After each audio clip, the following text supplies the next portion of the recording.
कैसे हैं भाई आप सभी लोग। तो आप लोगों के बीच में हाजिर हूं मैं अपने उसी क्वेश्चन बैंक के सॉल्यूशंस के साथ।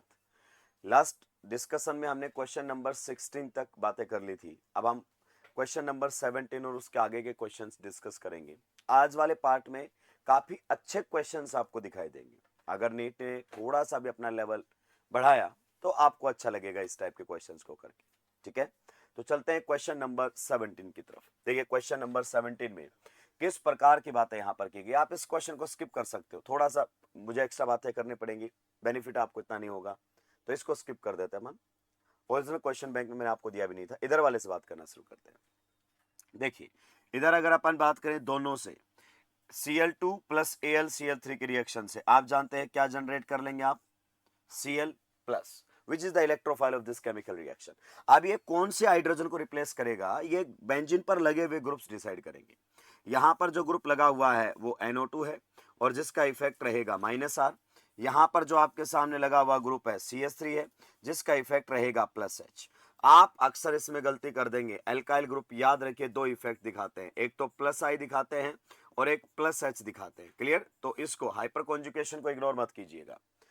दोनों में से +H की वजह से ये एक्टिवेटिंग है, उसकी वजह से डीएक्टिवेटिंग है, तो रिएक्शन इसके हिसाब से होगी। ये कहता है कि मेरा ऑर्थो या पैरा से H हटाकर इलेक्ट्रोफाइल जुड़ना चाहिए, लेकिन इसकी पैरा पोजीशन पर तो H है ही नहीं, तो फिर कहां से हटेगा, ऑर्थो पोजीशन से आप H+ मतलब को हटा दीजिए और इलेक्ट्रोफाइल को लगा दीजिए।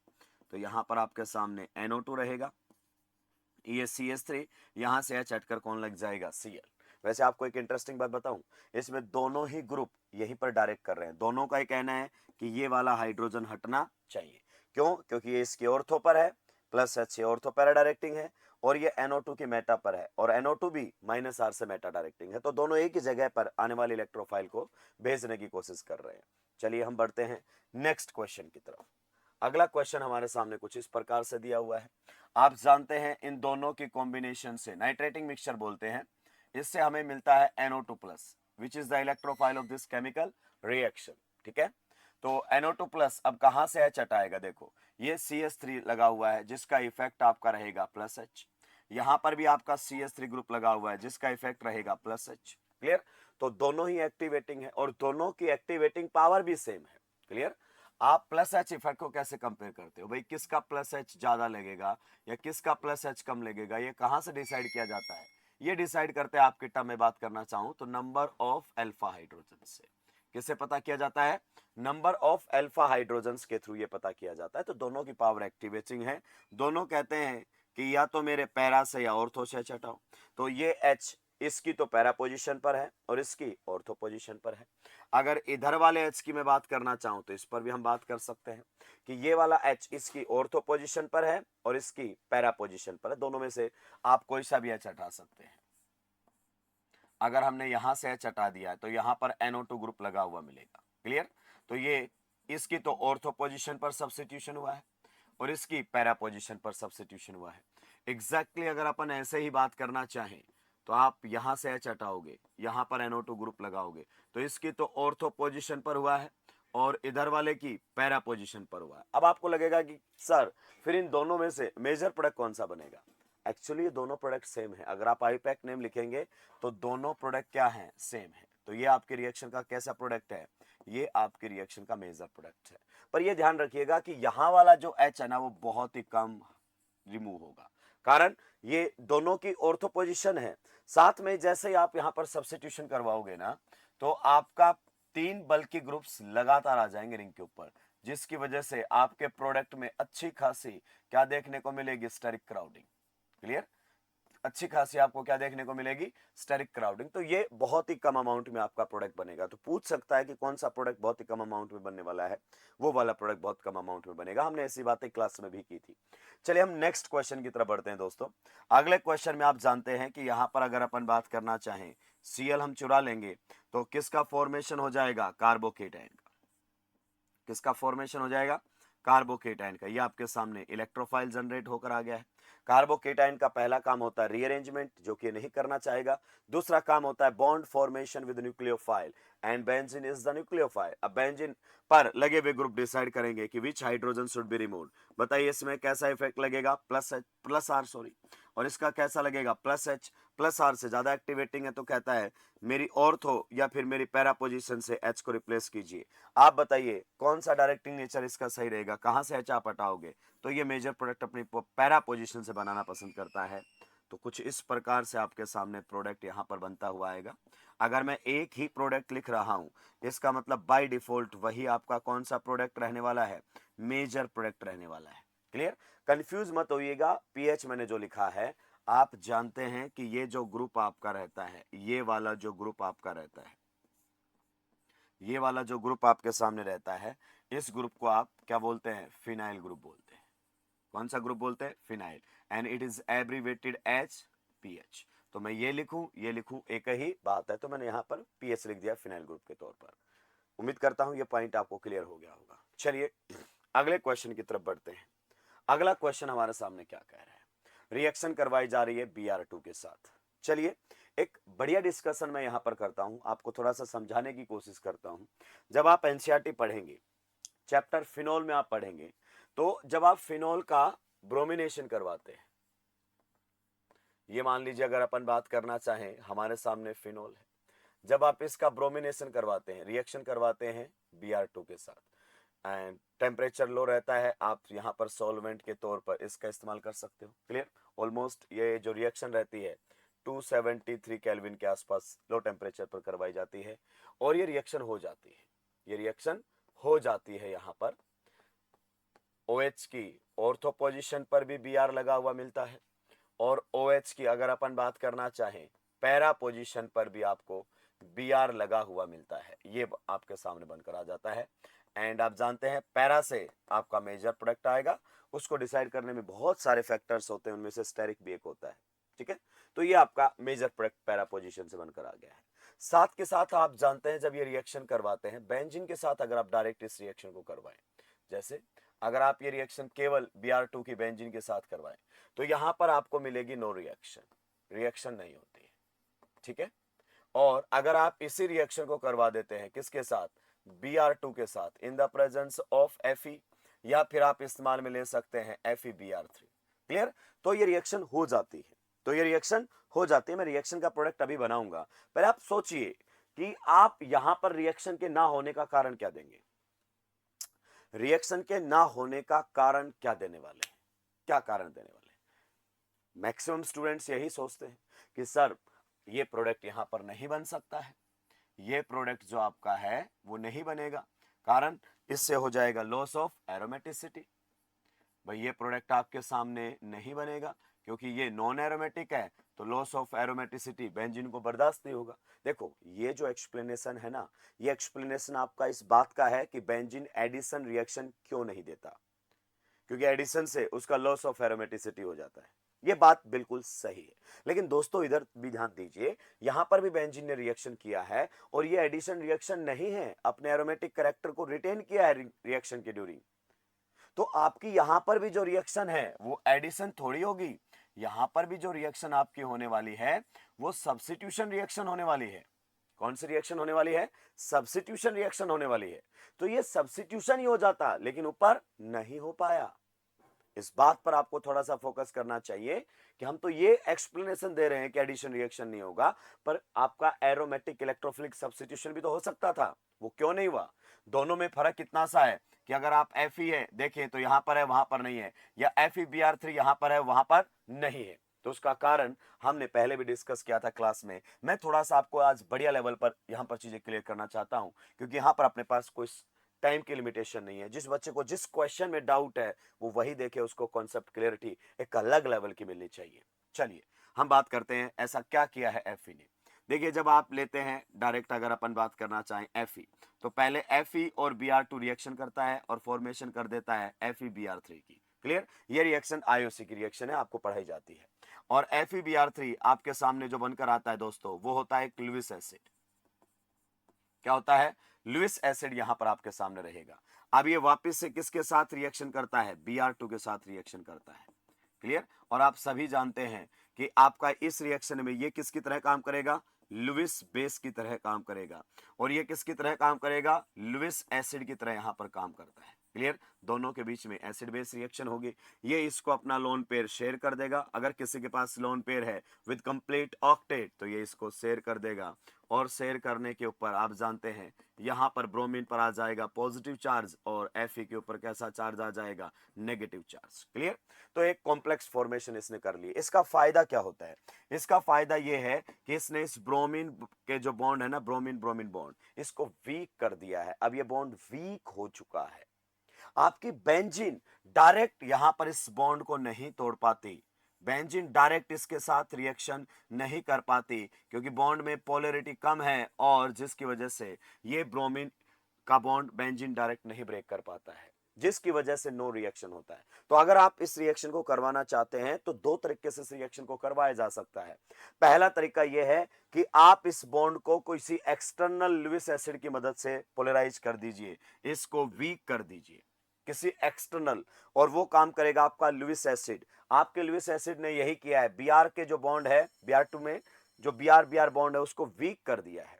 क्लियर, यहां पर ये बेंजीन से बॉन्ड नहीं टूट रहा था। या फिर आप ऐसा कर दीजिए कि बेंजीन की न्यूक्लियोफिलिसिटी को बढ़ा दीजिए, बेंजीन की न्यूक्लियोफिलिसिटी को बढ़ा दीजिए। बेंजीन सफिशिएंटली जब आपका न्यूक्लियोफिलिक होगा ना, तो फिर इसको NF पोलराइज कर लेगा और बॉन्ड को ये खुद ही ब्रेक कर देगा। तो अगर आप इस रिएक्शन को करवाना चाहते हैं तो आपके पास अल्टीमेटली दो ऑप्शंस हैं।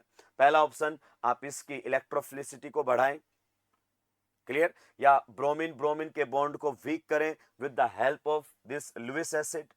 दूसरा आपके पास ऑप्शन ये है कि आप बेंजीन की न्यूक्लियोफिलिसिटी को बढ़ाएं, सो दैट ये पावरफुल न्यूक्लियोफाइल हो और ब्रोमीन ब्रोमीन के बॉन्ड को खुद ही ब्रेक कर दे। ठीक है, जैसा आपके एल्कीन्स कर दिया करती थी। आपको याद है ना, जब आप रिएक्शन किसके साथ करवाते थे, एल्कीन्स के साथ करवाते थे, तो एल्कीन इस रिएक्शन को बहुत आसानी से कर लिया करते थे। ये इसको अपने पाई इलेक्ट्रॉन शेयर करते थे और ये बॉन्ड टूट जाया करता था। कुछ याद आया? तो आपने ये वाला काम किसकी मदद से कर लिया है, लुईस एसिड की मदद से। अगले स्टेप में आप अच्छे से समझेंगे इस पॉइंट को कि यहां पर अब ब्रोमीन ब्रोमीन का जो बॉन्ड है वो वीक हो चुका है, और ब्रोमीन ब्रोमीन के बॉन्ड के वीक होने की वजह से अब बेंजीन इस पर इजीली अटैक कर सकता है और ये बॉन्ड टूट जाएगा। इससे आगे की कहानी शायद मैं ना भी बताऊं तो आपको मालूम होगा। Br एक साइड डबल बॉन्ड पर आकर जुड़ेगा, अगर इधर जुड़ा तो यहां पर बनेगा कार्बोकेटाइन। अगले स्टेप में ये यहां से H प्लस को फ्री कर देगा एंड गेन ऑफ एरोमेटिसिटी हो जाएगा।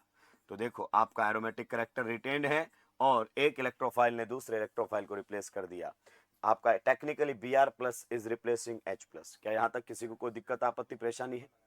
तो ये आपने रिएक्शन को इस कंडीशन पर फिजिबल बना दिया है। अब आते हैं वापस, मेरा क्वेश्चन ये है कि इस कंडीशन में तो हमने लुईस एसिड नहीं लिया, but still the reaction is taking place.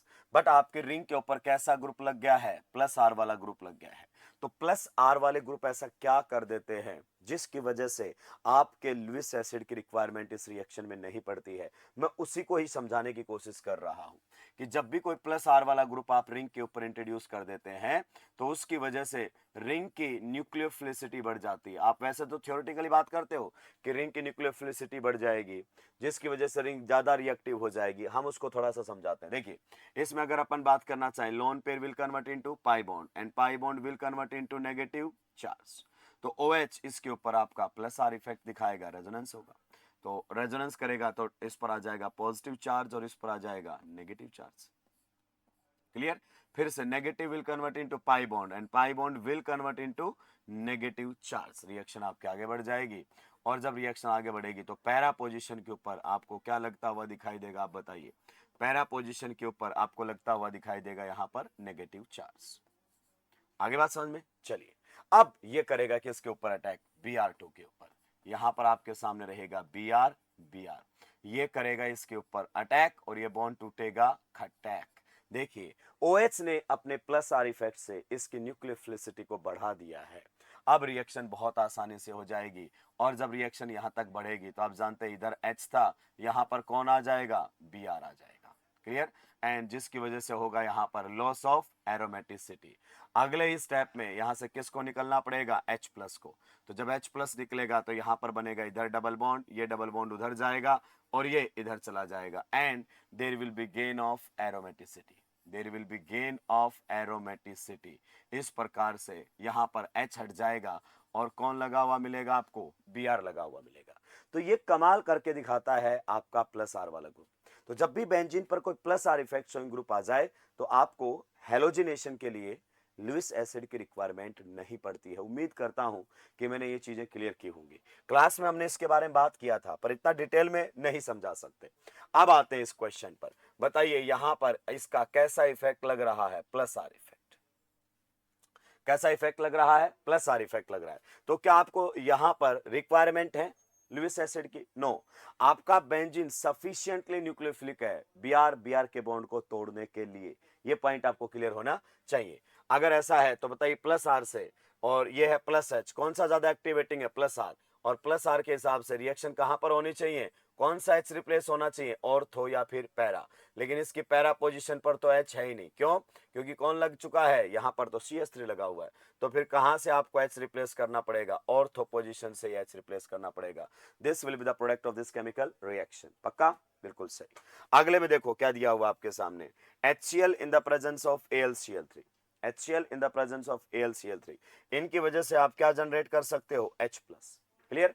अब H प्लस आप जानते हैं यहां से पाई इलेक्ट्रॉन्स को लेगा और जुड़ जाएगा इस तरीके से, ताकि एक स्टेबल कार्बोकेटाइन की फॉर्मेशन कर सके। ये आपके सामने कार्बोकेटाइन की जनरेशन हो गई। कार्बोकेटाइन का पहला काम रीअरेंजमेंट। आप जानते हैं क्या ये रीअरेंज करना चाहेगा? नहीं। दूसरा काम bond formation with nucleophile. And who is the nucleophile? Benzene. Benzene पर लगा हुआ ये अल्काइल ग्रुप जिसका इफेक्ट है प्लस एच। प्लस एच से इसका डायरेक्टिंग नेचर रहेगा ortho and para. Directing nature रहेगा ऑर्थो एंड पैरा। आप जानते हैं मेजर प्रोडक्ट की अगर अपन बात करना चाहें तो मेजर प्रोडक्ट कहां से आने वाला है, मेजर प्रोडक्ट आपको आने वाला है पैरा पोजीशन से। So this will be the major product of this reaction.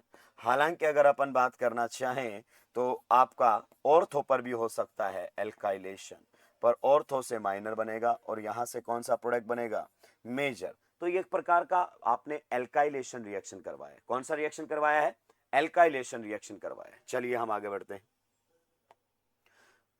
चलिए ये हम डिस्कस कर चुके थे बढ़िया लेवल पर। अगला हमारे सामने किस प्रकार की बातें हो सकती हैं।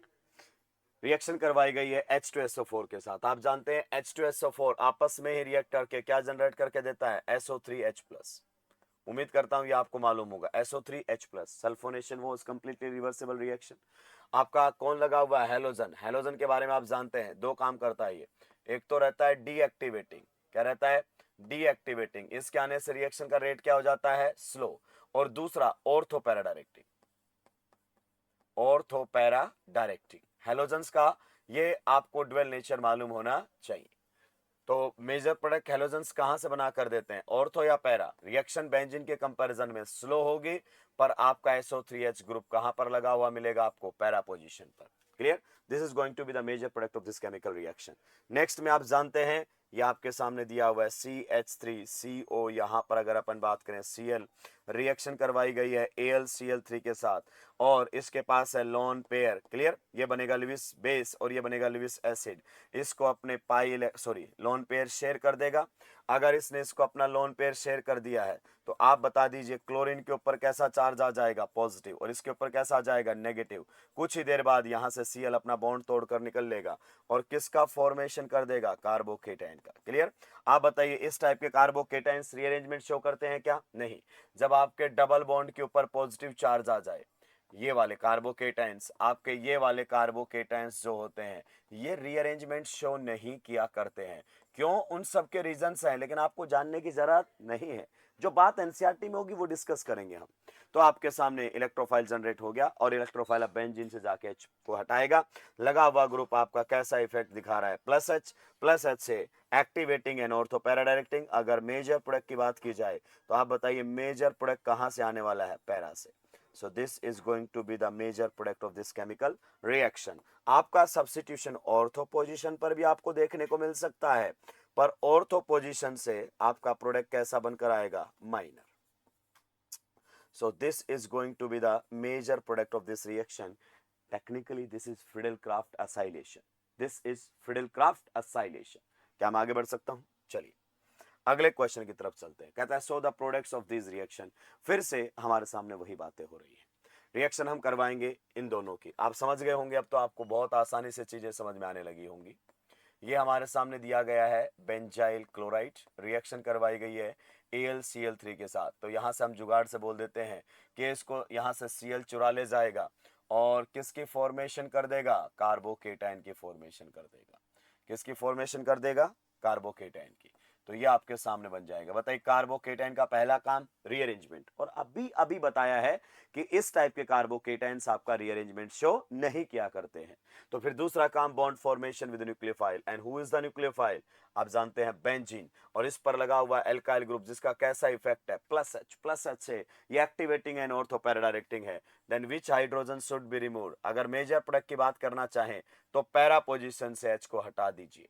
सो आपके सामने कुछ इस प्रकार से प्रोडक्ट की फॉर्मेशन हो जाएगी। ये प्रोडक्ट यहाँ पर आपके सामने बनकर आ जाएगा। अच्छे अच्छे क्वेश्चन से आप एक एक क्वेश्चन को ईमानदारी से सॉल्व करेंगे तो आपको कहीं कोई दिक्कत नहीं आएगी। अगले क्वेश्चन में थोड़ा सा सोचिए, समझिए, विचार कीजिए और आंसर बताइए। What should be the product of this chemical reaction. आप इस टाइप के क्वेश्चंस में शिकार हो सकते हैं एग्जामिनर का, ये ध्यान रखिएगा। इस टाइप के क्वेश्चंस में आपको ट्रैप कर लेगा एग्जामिनर। थोड़ा सा दिमाग लगाइए और बताइए क्या प्रोडक्ट होना चाहिए।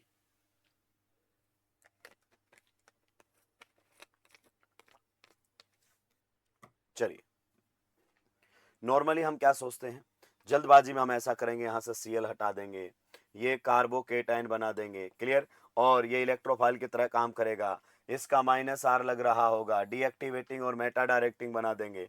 तो जिसकी वजह से आप इस ग्रुप को कहां पर ले जाकर जोड़ दोगे, आप इस ग्रुप को कहां पर ले जाकर जोड़ दोगे, मेटा पोजीशन के ऊपर, और ये प्रोडक्ट बना दोगे। लेकिन भाई लोगों, मैं आपको बता दूं, ये प्रोडक्ट इसके अंदर नहीं बनेगा, क्योंकि आपका ये जो इलेक्ट्रोफाइल है ना, ये वीक इलेक्ट्रोफाइल है। कैसा है, वीक इलेक्ट्रोफाइल है, और रिंग पर लगा हुआ है -R वाला, और -R वाले आप जानते हैं दो काम करते हैं क्या, एक तो ये डीएक्टिवेटिंग होते हैं, बिल्कुल सही बात है, डीएक्टिवेटिंग, और साथ में कैसे होते हैं, ये मेटा डायरेक्टिंग।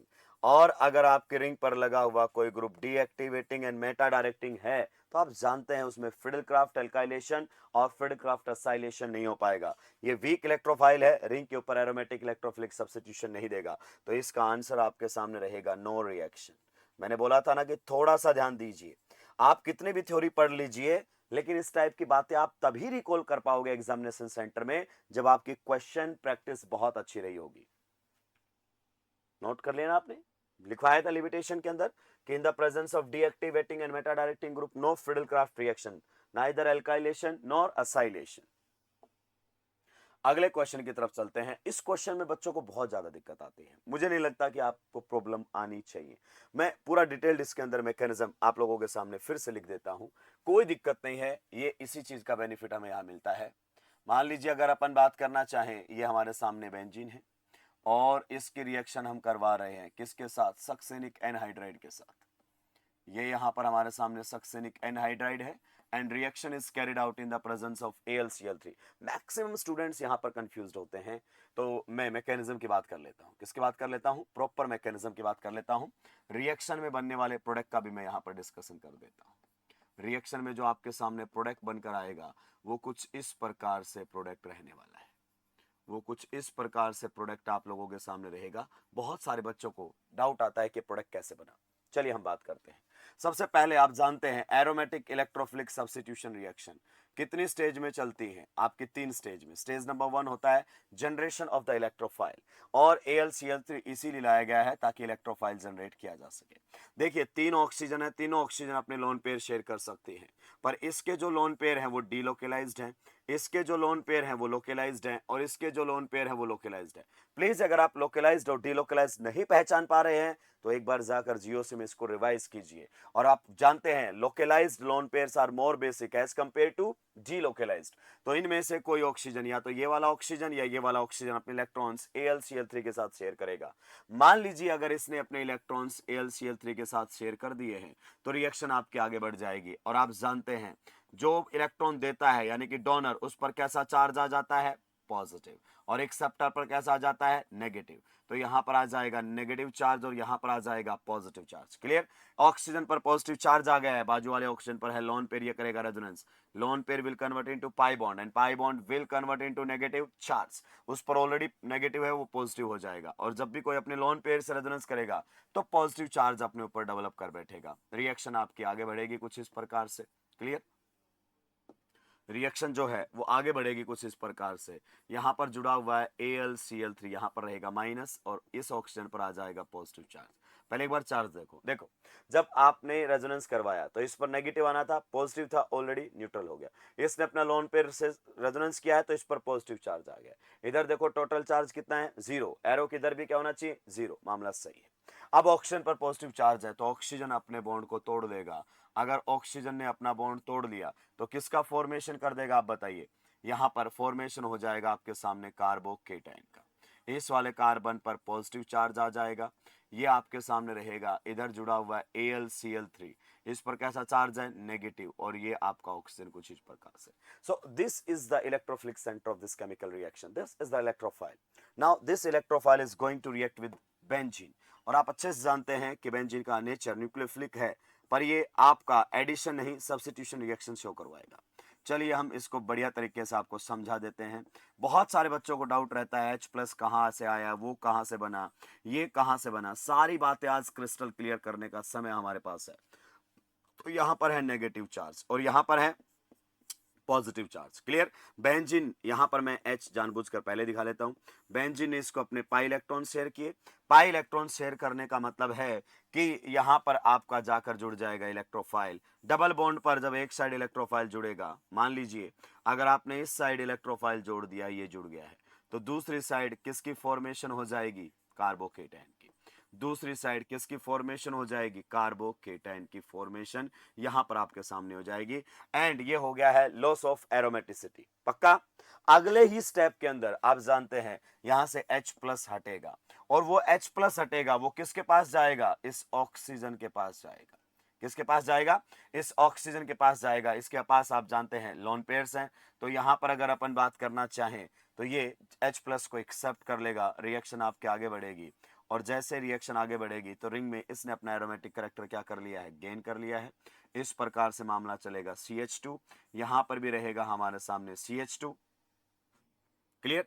और अगर अपन बात करना चाहें तो ये रहेगा कुछ इस प्रकार से। यहां पर H आकर जुड़ गया है, जिसकी वजह से ऑक्सीजन पर पॉजिटिव चार्ज आ गया है। ये AlCl3- था, तो यहां से ये AlCl3 को क्या कर देगा, फ्री। और फ्री कर देगा तो आपके सामने डिजायर्ड प्रोडक्ट जो है वो बन चुका है। ये देख लीजिए, यही प्रोडक्ट की बातें आप कर रहे थे। बहुत सारे बच्चों को ये लगता है कि सर यहाँ पर H कहाँ से आ गया। क्या ये आपको पॉइंट क्लियर हो गया है, H कहाँ से आ रहा है। तो ये जो H+ हटा था वही इस ऑक्सीजन के ऊपर गया है। फिर भी अगर आप बहुत टेक्निकली बात करना चाहो तो ये लोन पेयर आपके कैसे हैं, डीलोकलाइज्ड, और ये वाला कैसा है, लोकलाइज्ड। तो टेक्निकली इसको अपना लोन पेयर शेयर करना चाहिए, पर वो थोड़ा सा और कॉम्प्लिकेटेड हो जाता, उससे एंड प्रोडक्ट में कोई फर्क पड़ने वाला नहीं है। मैं जानता हूं केमिस्ट्री है, हवा में बोली गई बात नहीं चमकती है। मुझे वापस आपको क्लियर करना ही पड़ेगा कि सर जब आप बातें एक्यूरेसी की करते ही हैं तो पूरी एक्यूरेसी के साथ कीजिए। तो पूरी एक्यूरेसी के साथ कर देते हैं भाई। मैं ये कहना चाह रहा हूं कि इसके जो लोन पेयर हैं ये लोकलाइज्ड हैं और इसके लोन पेयर डीलोकलाइज्ड है। ठीक है। तो ये जो है H+ को एक्सेप्ट करेगा, ये टेक्निकली H+ को एक्सेप्ट करेगा। तो जो आपका H+ होगा वो कहां पर लगा हुआ मिलेगा आपको, जो H+ आपको लगा हुआ मिलेगा वो यहां पर लगा हुआ मिलेगा। यहां पर आपको H+ लगा हुआ मिलेगा अगले स्टेप में। और फिर ये करेगा रेजोनेंस।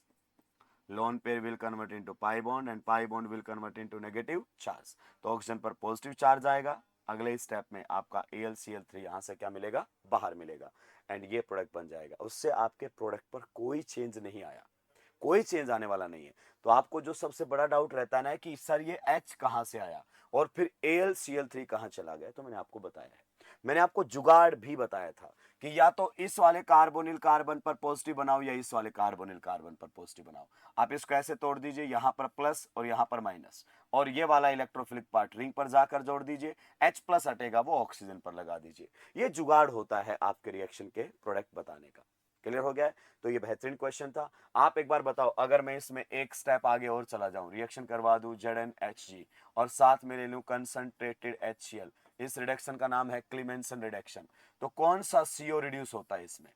बताइए, दो CO बॉन्ड है, दोनों रिड्यूस हो जाएंगे कि कोई एक रिड्यूस होगा? दोस्तों, एक ही रिड्यूस होगा, और जो रिड्यूस होगा वो या तो एल्डिहाइड का होगा या कीटोन का होगा। कार्बोक्सिलिक एसिड वाला CO रिड्यूस मत कर दीजिएगा यहां पर।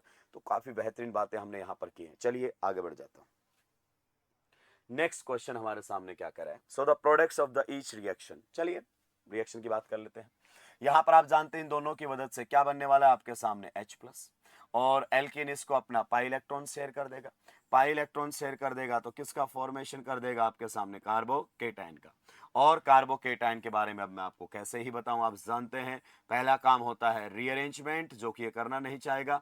दूसरा काम होता है बॉन्ड फॉर्मेशन विद न्यूक्लियोफाइल, और वो है बेंजीन। और बेंजीन के ऊपर लगा हुआ है +R वाला ग्रुप, तो बोलेगा सीधी सी बात है कि मेरी ऑर्थो या पैरा से H हटाकर जुड़ जाइए। और मेजर प्रोडक्ट की अगर आप बात करना चाहते हैं तो कहां से आपको H हटाना चाहिए भाई लोगों? आपको H हटाना चाहिए पैरा से। So this will be the final product of this chemical reaction. Can we move to the next question? चलिए आप बताइए, H2SO4 के साथ रिएक्शन करके SO3H+ जनरेट कर देता है कि नहीं कर देता है? Which is the electrophile of this chemical reaction? CH3 के साथ रिएक्शन करवाई गई है, इसका +H लगेगा, OH का +R लगने वाला है। क्लियर? ये ज्यादा एक्टिवेटिंग है, तो रिएक्शन आपकी कहां पर होनी चाहिए? OH के हिसाब से होनी चाहिए। तो ये रहेगा CH3, यहां पर हमारे सामने रहेगा OH, और इसकी ऑर्थो पोजीशन पर जाकर जुड़ जाएगा SO3H। Clear? So it is sulphonation reaction. Next question की तरफ हम बढ़ सकते हैं। अगला क्वेश्चन हमारे सामने कुछ इस प्रकार से है। H2SO4 दिया हुआ है, आप जानते हैं H2SO4 H+ होता है। मैं आपको मल्टीपल टाइम्स कह चुका हूं कि अगर आप HF का इस्तेमाल करते हैं, अगर आप H2SO4 का इस्तेमाल करते हैं, या आप H3PO4 का इस्तेमाल करते हैं, तो ये आपको H+ प्रोवाइड करने का काम करते हैं। क्या प्रोवाइड करने का काम करते हैं? H+ प्रोवाइड करने का काम करते हैं। इनके जो काउंटर पार्ट होते हैं वो अच्छे न्यूक्लियोफाइल नहीं होते, या आप इनको कह सकते हो नॉन न्यूक्लियोफिलिक रहेंगे। उनके काउंटर पार्ट न्यूक्लियोफाइल की तरह काम करना पसंद नहीं करेंगे।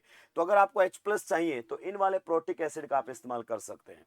तो यहां से H+ आएगा, एल्केन इसको अपने पाई इलेक्ट्रॉन शेयर करेगा, और एल्केन ने अगर इसको अपने पाई इलेक्ट्रॉन शेयर किए तो आप बताइए इधर जुड़ जाएगा H+, यहां पर बनेगा कार्बोकेटाइन, और अगले स्टेप में आप जानते हैं बेंजीन से H+ को हटाकर ये जुड़ जाएगा, और इस प्रकार से रिएक्शन आपको होती हुई नजर आएगी। बताइए कौन सा H+ बेंजीन से हटाया जाए? सर कोई भी H+ हटा सकते हो, कहीं पर कोई दिक्कत आने वाली नहीं है। So this will be the final product of this chemical reaction. ये आपके रिएक्शन का फाइनल प्रोडक्ट रहेगा। This is an example of Friedel-Crafts alkylation. अगले क्वेश्चन की तरफ हम बात करते हैं। यहां पर आप जानते हैं H2SO4 से फिर से क्या आने वाला है? H+। और आप बताइए H+ का पहला काम क्या होता है? प्रोटोनेशन।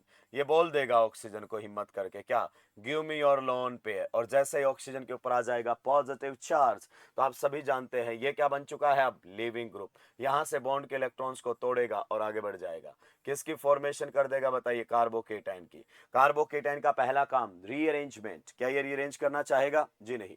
दूसरा काम bond formation with nucleophile, and benzene is the nucleophile. वहां पर जो स्ट्रक्चर लिखी गई है उसको ठीक से लिखेंगे तो आपको चीजें क्लियर हो जाएंगी। ये आपके सामने कुछ इस प्रकार से, मैं ऐसे बना देता हूं। मैं जानता हूं भाई बंधु आपके बारे में कि कहीं भी मैंने थोड़ा सा भी इधर उधर किया मामला सुलझ जाता है आप लोगों का। तो ये आपके सामने है, ये कंडेंस फॉर्म में लिखा हुआ है। और ये रिंग के ऊपर कैसा इफेक्ट लगा रहा है? बताइए +R की वजह से आपकी रिंग एक्टिवेटेड हो चुकी है, और ये group directing ortho and para है। तो मेजर प्रोडक्ट कहां से बनाएंगे आप? पैरा पोजीशन पर। आप देखो कितने बेहतरीन क्वेश्चंस आपको मिल रहे हैं, फ्रीडल-क्राफ्ट एल्काइलेशन के हो या फ्रीडल-क्राफ्ट असाइलेशन के हो। इन क्वेश्चंस को करने के बाद नीट में चाहे किसी भी लेवल का क्वेश्चन आ जाए, आपका क्वेश्चन नहीं रुकने वाला है।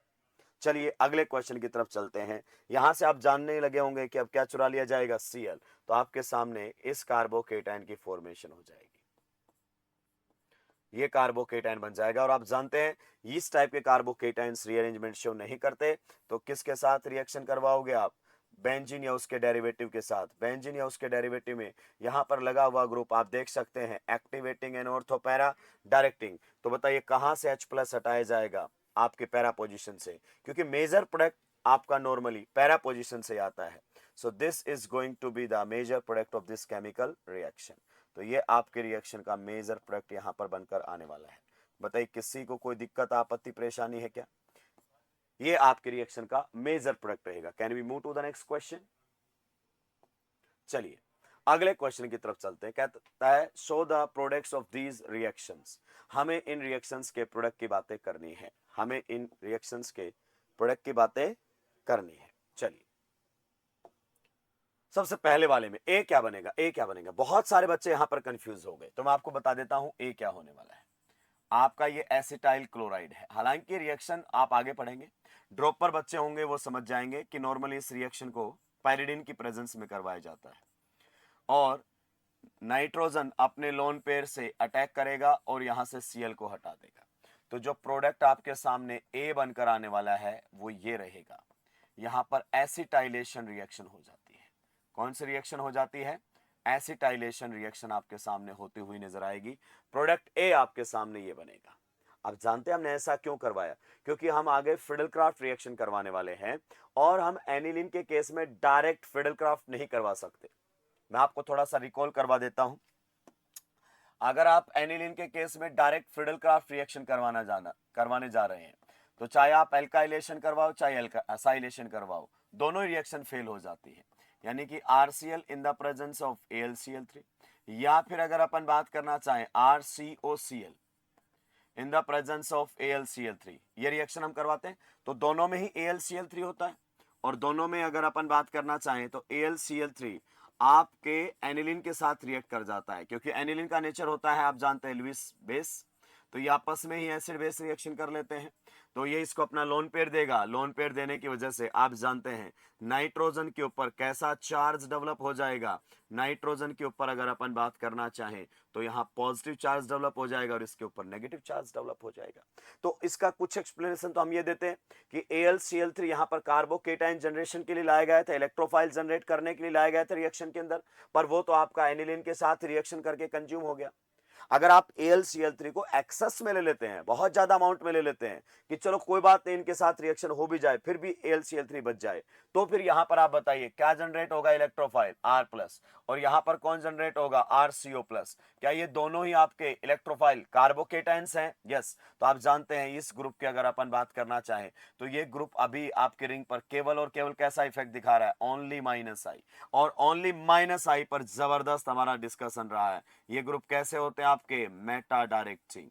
और आप तो जानते हैं कि मेटा डायरेक्टिंग ग्रुप की प्रेजेंस में आपके कार्बोकेटाइंस रिंग के ऊपर एरोमेटिक इलेक्ट्रोफिलिक सब्स्टिट्यूशन रिएक्शन नहीं शो करते हैं। तो यहां पर आपके सामने आ जाता था नो रिएक्शन। कुछ पॉइंट आपको याद आया? तो यहां पर आपके सामने हो जाता है नो रिएक्शन। तो फिर हम कैसे कैसे करें? तो हमने रिंग का एसिटाइलेशन करवाया था। कुछ याद आया? मैं अपने डायलॉग वापस से आपको रिपीट करके बताता हूं कि एनिलीन के केस में दिक्कतें अनेक, सॉल्यूशन एक। आप पहले एसिटाइलेशन करवा लीजिए। अगर आप रिंग का नाइट्रेशन करवाना चाहते हैं, रिंग में फ्रिडलक्राफ्ट एल्काइलेशन एसाइलेशन करवाना चाहते हैं, जो भी आपको दिक्कतें हैं तो आप पहले एसिटाइलेशन करवा लीजिए, फिर आपकी चीजें बहुत आसानी से आगे बढ़ जाएंगी। क्लियर? ये पॉइंट हो गया आपके दिमाग में क्लियर? ठीक है, तो हम वापस आ जाते हैं। अब हमने पहले एसिटाइलेशन करवा लिया है, ठीक है, NH2 ग्रुप को प्रोटेक्ट कर लिया है। अब बताओ इन दोनों की मदद से क्या जनरेट होगा? इन दोनों की मदद से आपका इलेक्ट्रोफाइल जनरेट हो जाएगा, ये वाला। क्लियर? उम्मीद करता हूं ये आपको क्लियर होगा।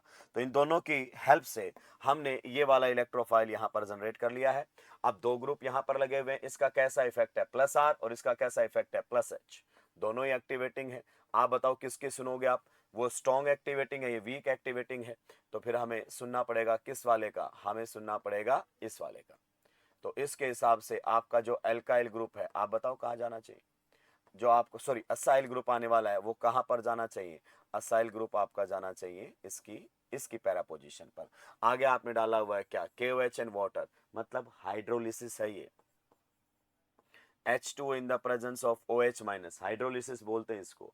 तो आपके हाइड्रोलिसिस के ड्यूरिंग आप जानते हैं इधर H और इधर कौन आता था? OH। कार्बन नाइट्रोजन बॉन्ड जब भी तोड़ना हो, सो this will be the final product of this chemical reaction. ये आपके रिएक्शन का फाइनल प्रोडक्ट रहने वाला है। किसी को कोई दिक्कत आपत्ति परेशानी हो तो बता सकते हैं। बहुत ही शानदार क्वेश्चन है ये। आज के सेशन के क्वेश्चंस तो और भी बेहतरीन आपको मिलेंगे। अगले क्वेश्चन पर आप फिर से ट्राई कीजिए।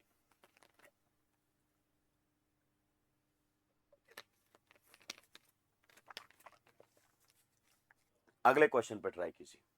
आप जानते हैं जब एसिटाइलिन को आप कॉपर या फिर आयरन की ट्यूब के थ्रू पास करते हैं हाई टेम्परेचर पर, तो यहां पर साइक्लिक पॉलीमराइजेशन देखने को मिलता है और क्या बनकर आ जाता है, बेंजीन। उसके बाद आप फिर से यहां पर रिएक्शन करवा रहे हैं, तो ये CH3 CH2 COCl है। मैं आपको बता देता हूं वापस से, हालांकि आपका इतना अच्छा रिवीजन होना चाहिए कि ये वाले स्टेप तो आपसे तुरंत बनने चाहिए। AlCl3 के साथ रिएक्शन करवाओगे, यहां से ये क्या चुरा ले जाएगा, Cl, और किसका जनरेशन हो जाएगा इस वाले स्टेप में, इस वाले स्टेप में आपके सामने इलेक्ट्रोफाइल का जनरेशन हो जाएगा। आप बताइए क्या इस टाइप के इलेक्ट्रोफाइल्स रीअरेंजमेंट यानी कि केटाइंस रीअरेंजमेंट शो करते हैं, नहीं, तो ये बेंजीन से H+ हटाकर लग जाएगा। तो आपका प्रोडक्ट जो बी बनेगा वो ये बनकर आ जाएगा, ये प्रोडक्ट आपका बी बनेगा। उसके बाद आप बताइए इसको हम क्या बोलते हैं, क्लीमेंसन रिडक्शन। एल्डिहाइड और कीटोन के CO बॉन्ड को CH2 में रिड्यूस कर देता है, तो ये आपके सामने एल्काइल बेंजीन की फॉर्मेशन हो जाएगी। किसकी फॉर्मेशन हो जाएगी, एल्काइल बेंजीन की फॉर्मेशन हो जाएगी। अंडर दिस कंडीशन आप जानते हैं Br2 in the presence of H nu क्या जनरेट होगा, Br radical, and it is highly reactive towards allylic and benzylic hydrogens. तो यहां से बेंजाइलिक H हटेगा और कौन लगा हुआ मिलेगा आपको, Br। Clear? So this is going to be the final product of this chemical reaction. बहुत ही अच्छे क्वेश्चंस है, बहुत ही अच्छे क्वेश्चंस हैं। ओवरऑल चीजों को रिवाइज करवाते हुए क्वेश्चंस आपके सामने आगे बढ़ रहे हैं। नेक्स्ट क्वेश्चन की तरफ चलते हैं भाई लोगों। क्या क्वेश्चन हमारे सामने दिया हुआ है, सी पार्ट हमारे सामने कुछ इस प्रकार से दिया हुआ है। रिएक्शन करवाई गई इसका, तो ए अब आपको समझ में आ गया होगा क्या बनकर आएगा, बेंजीन, साइक्लिक पॉलीमराइजेशन से। आप बताइए यहां से क्या जनरेट कर दोगे आप, Br+, आपका बेंजीन से H+ को हटा देगा और किसकी फॉर्मेशन कर देगा, यहां पर ब्रोमो बेंजीन की फॉर्मेशन कर देगा, और ये आपस में रिएक्शन करके क्या बना देंगे, Cl+। अब आप जानते हैं ब्रोमीन का नेचर, हेलोजेंस का nature deactivating but ortho para directing, और मेजर प्रोडक्ट की अगर अपन बात करना चाहें तो कहां से बना कर देगा, मेजर प्रोडक्ट ये बना कर देगा अपनी पैरा पोजीशन से। तो यहां पर आपका Cl लगा हुआ मिलेगा, आप ऑर्थो पर भी लगा सकते हो, that will be the minor product of this reaction. बताइए इसमें दो रिंग्स हैं, इधर वाले रिंग के ऊपर तो इसका कैसा इफेक्ट लग रहा है, -R लगा रहा है, तो ये वाली रिंग तो आपकी है डीएक्टिवेटेड, और इधर आपके लोन पेयर की वजह से रिंग के ऊपर कैसा इफेक्ट लग रहा है, आप बताइए, +R। क्लियर? तो इसका +R रिंग के ऊपर इफेक्ट लगा रहा है, ये रिंग आपकी कैसी है, एक्टिवेटेड। तो एक रिंग थी आपकी डीएक्टिवेटेड और एक रिंग है आपकी एक्टिवेटेड। तो सबसे पहले आप ये डिसाइड कीजिए कौन सी रिंग के ऊपर एरोमेटिक इलेक्ट्रोफिलिक सब्स्टिट्यूशन होने वाला है, इस रिंग के ऊपर। क्या आपको यहां पर बताइए लुईस एसिड की रिक्वायरमेंट है, नहीं, क्योंकि +R इफेक्ट इसके ऊपर काम कर रहा है। तो फिर बताइए कहां पर जाकर लगेगा, +R एक्टिवेटिंग एंड आप जानते हैं कैसे डायरेक्टिंग नेचर के रहते हैं, ऑर्थो एंड पैरा। तो मेजर प्रोडक्ट आपका कहां से आ जाएगा, पैरा पोजीशन से आ जाएगा। बहुत ही अच्छे अच्छे क्वेश्चंस है, अगर नीट एग्जाम में या जेईई मेंस में यहां से कोई क्वेश्चन मैच कर जाए एग्जैक्टली तो कोई बड़ी बात नहीं होगी। अगला क्वेश्चन देखिए, अब हम इसमें टाइम वेस्ट नहीं करेंगे, इस पर हमने डिटेल मैकेनिज्म पढ़ा है, ए तक जाने का सफर। मैंने बोला था कि आपके एनहाइड्राइड्स में जब भी जनरेट करो तो यहां बना दिया करो प्लस और यहां बना लिया करो माइनस, जुगाड़ से पूरा मैकेनिज्म। यही कार्बन आपके रिंग पर से किसी एच को हटा देगा और जो एच हटेगा वो इस ऑक्सीजन पर लगा हुआ मिलेगा। तो प्रोडक्ट ए तो एटलीस्ट आप मुझे बता सकते हैं, प्रोडक्ट ए आप एटलीस्ट मुझे बता सकते हैं। तो प्रोडक्ट ए आप लोगों के सामने कुछ इस प्रकार से बनेगा। कभी आपको लगेगा कि सर इस टाइप के क्वेश्चंस में तो बहुत टाइम लग जाता है, तो इस टाइप के नंबर ऑफ क्वेश्चंस बढ़ा दीजिए, प्रैक्टिस कीजिए, आपको पेन चलाने की जरूरत महसूस नहीं होगी। कुछ क्वेश्चंस में प्रैक्टिस है सारी चीजें। अब वापस से आप बताइए क्या करवाना चाहते हैं, क्लीमेंसन रिडक्शन। क्या करवाना चाहते हैं, क्लीमेंसन, अगर अपन बात करना चाहें रिडक्शन। दो इंपॉर्टेंट पॉइंट क्या है, दो सीओ बॉन्ड है इसके अंदर दोस्तों, ध्यान से सुनिए, दो सीओ बॉन्ड है, ये भी है और ये भी है। दोनों को सुलटाएगा कि किसी एक को, केवल एल्डिहाइड कीटोन वाले को निपटाना है, वरना हम निपट जाएंगे फालतू में। तो यहां पर आपके सामने ये वाला निपट जाएगा, ये रहेगा CH2, ये रहेगा CH2, ये रहेगा CH2, ये रहेगा COOH। क्लियर? अगली में रिएक्शन करवाई गई है SOCl2 के साथ। क्लियर? तो जो आपके फ्रेशर बच्चे हैं, मतलब जो +2 वाले हैं, उनको रिएक्शन आगे पढ़ने को मिलेगी। लेकिन अगर कोई ड्रॉपर बच्चा अपने साथ चल रहा है तो वो जानता है इस रिएक्शन को कि यहां से ये रिएक्शन करके OH को किस में कन्वर्ट कर देते हैं, Cl में। क्लियर? तो ड्यूरिंग दिस रिएक्शन OH आपका रिप्लेस हो जाता है किससे, Cl से। तो यहाँ पर आपका एसिड क्लोराइड की फॉर्मेशन हो जाती है। फिर आपने AlCl3 के साथ रिएक्शन करवाई है और आप जानते हैं ये यहाँ से Cl चुराएगा, कार्बोकेटाइन की जनरेशन हो जाएगी, जिसकी वजह से इंट्रामोलिकुलर रिएक्शन होगी और इंट्रामोलिकुलर रिएक्शन में रिंग फॉर्मेशन होती है। रिंग साइज डिटरमाइन करना बहुत ज्यादा जरूरी है। तो रिंग साइज देखिए, ये रहेगा 1, ये रहेगा 2, ये रहेगा 3, ये रहेगा 4 और अगर अपन बात करना चाहें ये रहेगा 5 और ये रहेगा 6। यहां से आपका एच हटेगा और 6 मेंबर्ड रिंग की फॉर्मेशन हो जाएगी। So this is going to be the product of this chemical reaction. यहाँ पर 6 मेंबर्ड रिंग की फॉर्मेशन हो जाएगी। मैंने बोला था इसकी ऑर्थ वाली पोजीशन से एच हटा दिया करो, तो ये आपके सामने प्रोडक्ट बनकर आ जाएगा। चलिए अगला क्वेश्चन, शानदार क्वेश्चन, बेहतरीन क्वेश्चन है, आ सकता है, कभी भी आ सकता है। बहुत ही बढ़िया क्वेश्चन आप लोगों के बीच में लेकर आया हूं। आप मुझे बताइए AlCl3 कहां से कार्बोकेटाइन की जनरेशन करेगा। समझिए क्वेश्चन की वर्थ, समझिए क्वेश्चन की वर्थ क्या है कि अगर आपने यहां से F हटाकर यहां केटाइन बना दिया तो ये केटाइन आपका इधर रिएक्शन कर सकता है, और अगर आपने यहां से Cl हटाकर यहां केटाइन बना दिया तो ये उस रिंग के ऊपर एरोमेटिक इलेक्ट्रोफिलिक सब्स्टिट्यूशन दे सकता है। तो इसमें जो कॉन्सेप्ट है कि आप कहां से जनरेट करोगे, चलिए हम डिस्कस कर लेते हैं। बेहतरीन क्वेश्चन आप लोगों के बीच में है। मैं कह रहा हूं ना कि इनमें से कोई question as it is repeat हो भी जाए तो कहीं कोई दिक्कत नहीं है। हम AlCl3 के साथ रिएक्शन करवा रहे हैं। अगर फ्लोरीन ने अपना लोन पेयर शेयर कर दिया है किसके साथ, AlCl3 के साथ, तो आप जानते हैं फ्लोरीन के ऊपर कैसा चार्ज आने वाला है, जल्दी जल्दी बताएंगे।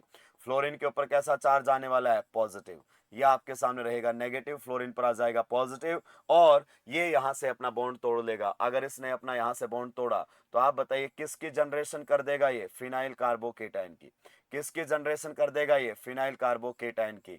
आप बताइए इस टाइप के कार्बोकेटाइंस क्या रिएक्शन में इंटरमीडिएट के तौर पर बनते हैं, क्या इस टाइप के कार्बोकेटाइंस रिएक्शन में इंटरमीडिएट के तौर पर बनते हैं। ये आपका हाईली अनस्टेबल केटाइन होगा। क्या होगा, हाईली अनस्टेबल कार्बोकेटाइन होगा। ऐसे इंटरमीडिएट रिएक्शन में बनाना गलती नहीं, पाप की कैटेगरी में काउंट होते हैं और पापी कहलाएंगे आप लोग अगर आपने ऐसा इलेक्ट्रोफाइल जनरेट कर दिया है तो यहां से इलेक्ट्रोफाइल की जनरेशन नहीं होगी। तो सर यहां से, चलिए हम यहां से भी बातें कर लेते हैं दोस्तों। तो क्वेश्चन बिल्कुल भी हल्का नहीं है। यहां पर आपके सामने है Cl, रिएक्शन होगी AlCl3 के साथ, क्लियर, और ये इसको अपना लोन पेयर देगा। अगर इसने इसको अपना लोन पेयर दिया तो आप जानते हैं क्लोरीन के ऊपर कैसा चार्ज आ जाएगा, क्लोरीन के ऊपर आ जाएगा पॉजिटिव चार्ज।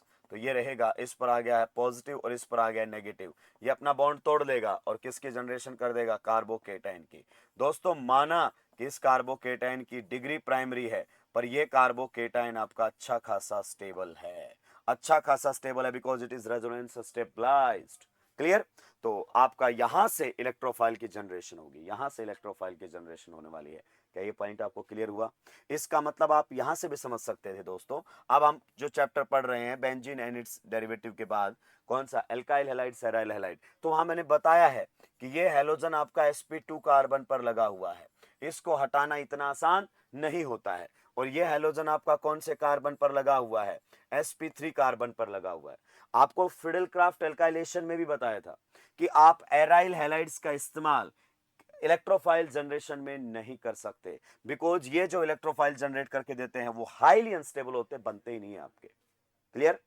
तो यहां पर जब आप रिएक्शन करवाओगे तो ये तो इलेक्ट्रोफाइल जनरेट करके देगा, ये आपका रिएक्शन का क्या रहने वाला है, electrophile, clear.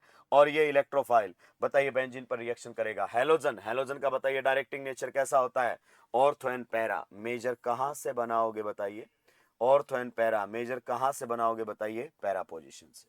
So this is going to be the product of this chemical reaction. बहुत ही शानदार क्वेश्चन आप लोगों के बीच में हमने डिस्कस किया है, बेहतरीन question. Can we move to the next question. चलिए अगले क्वेश्चन की तरफ चलते हैं। इस क्वेश्चन की तरफ जाने से पहले मैं आपको एक क्वेश्चन और यहां पर बताना चाहता हूं। हो सकता है ये विजिबल ना हो सकता है ये विजिबल ना हो। तो आपके सामने ये दिया गया है, इधर Cl दिया गया है और यहां पर भी COCl दिया गया है। रिएक्शन करवाई गई है AlCl3 के साथ, क्लियर। और मैं आपको रिएक्शन का प्रोडक्ट बता देता हूं। रिएक्शन में जो प्रोडक्ट बनता है वो ये बनता है,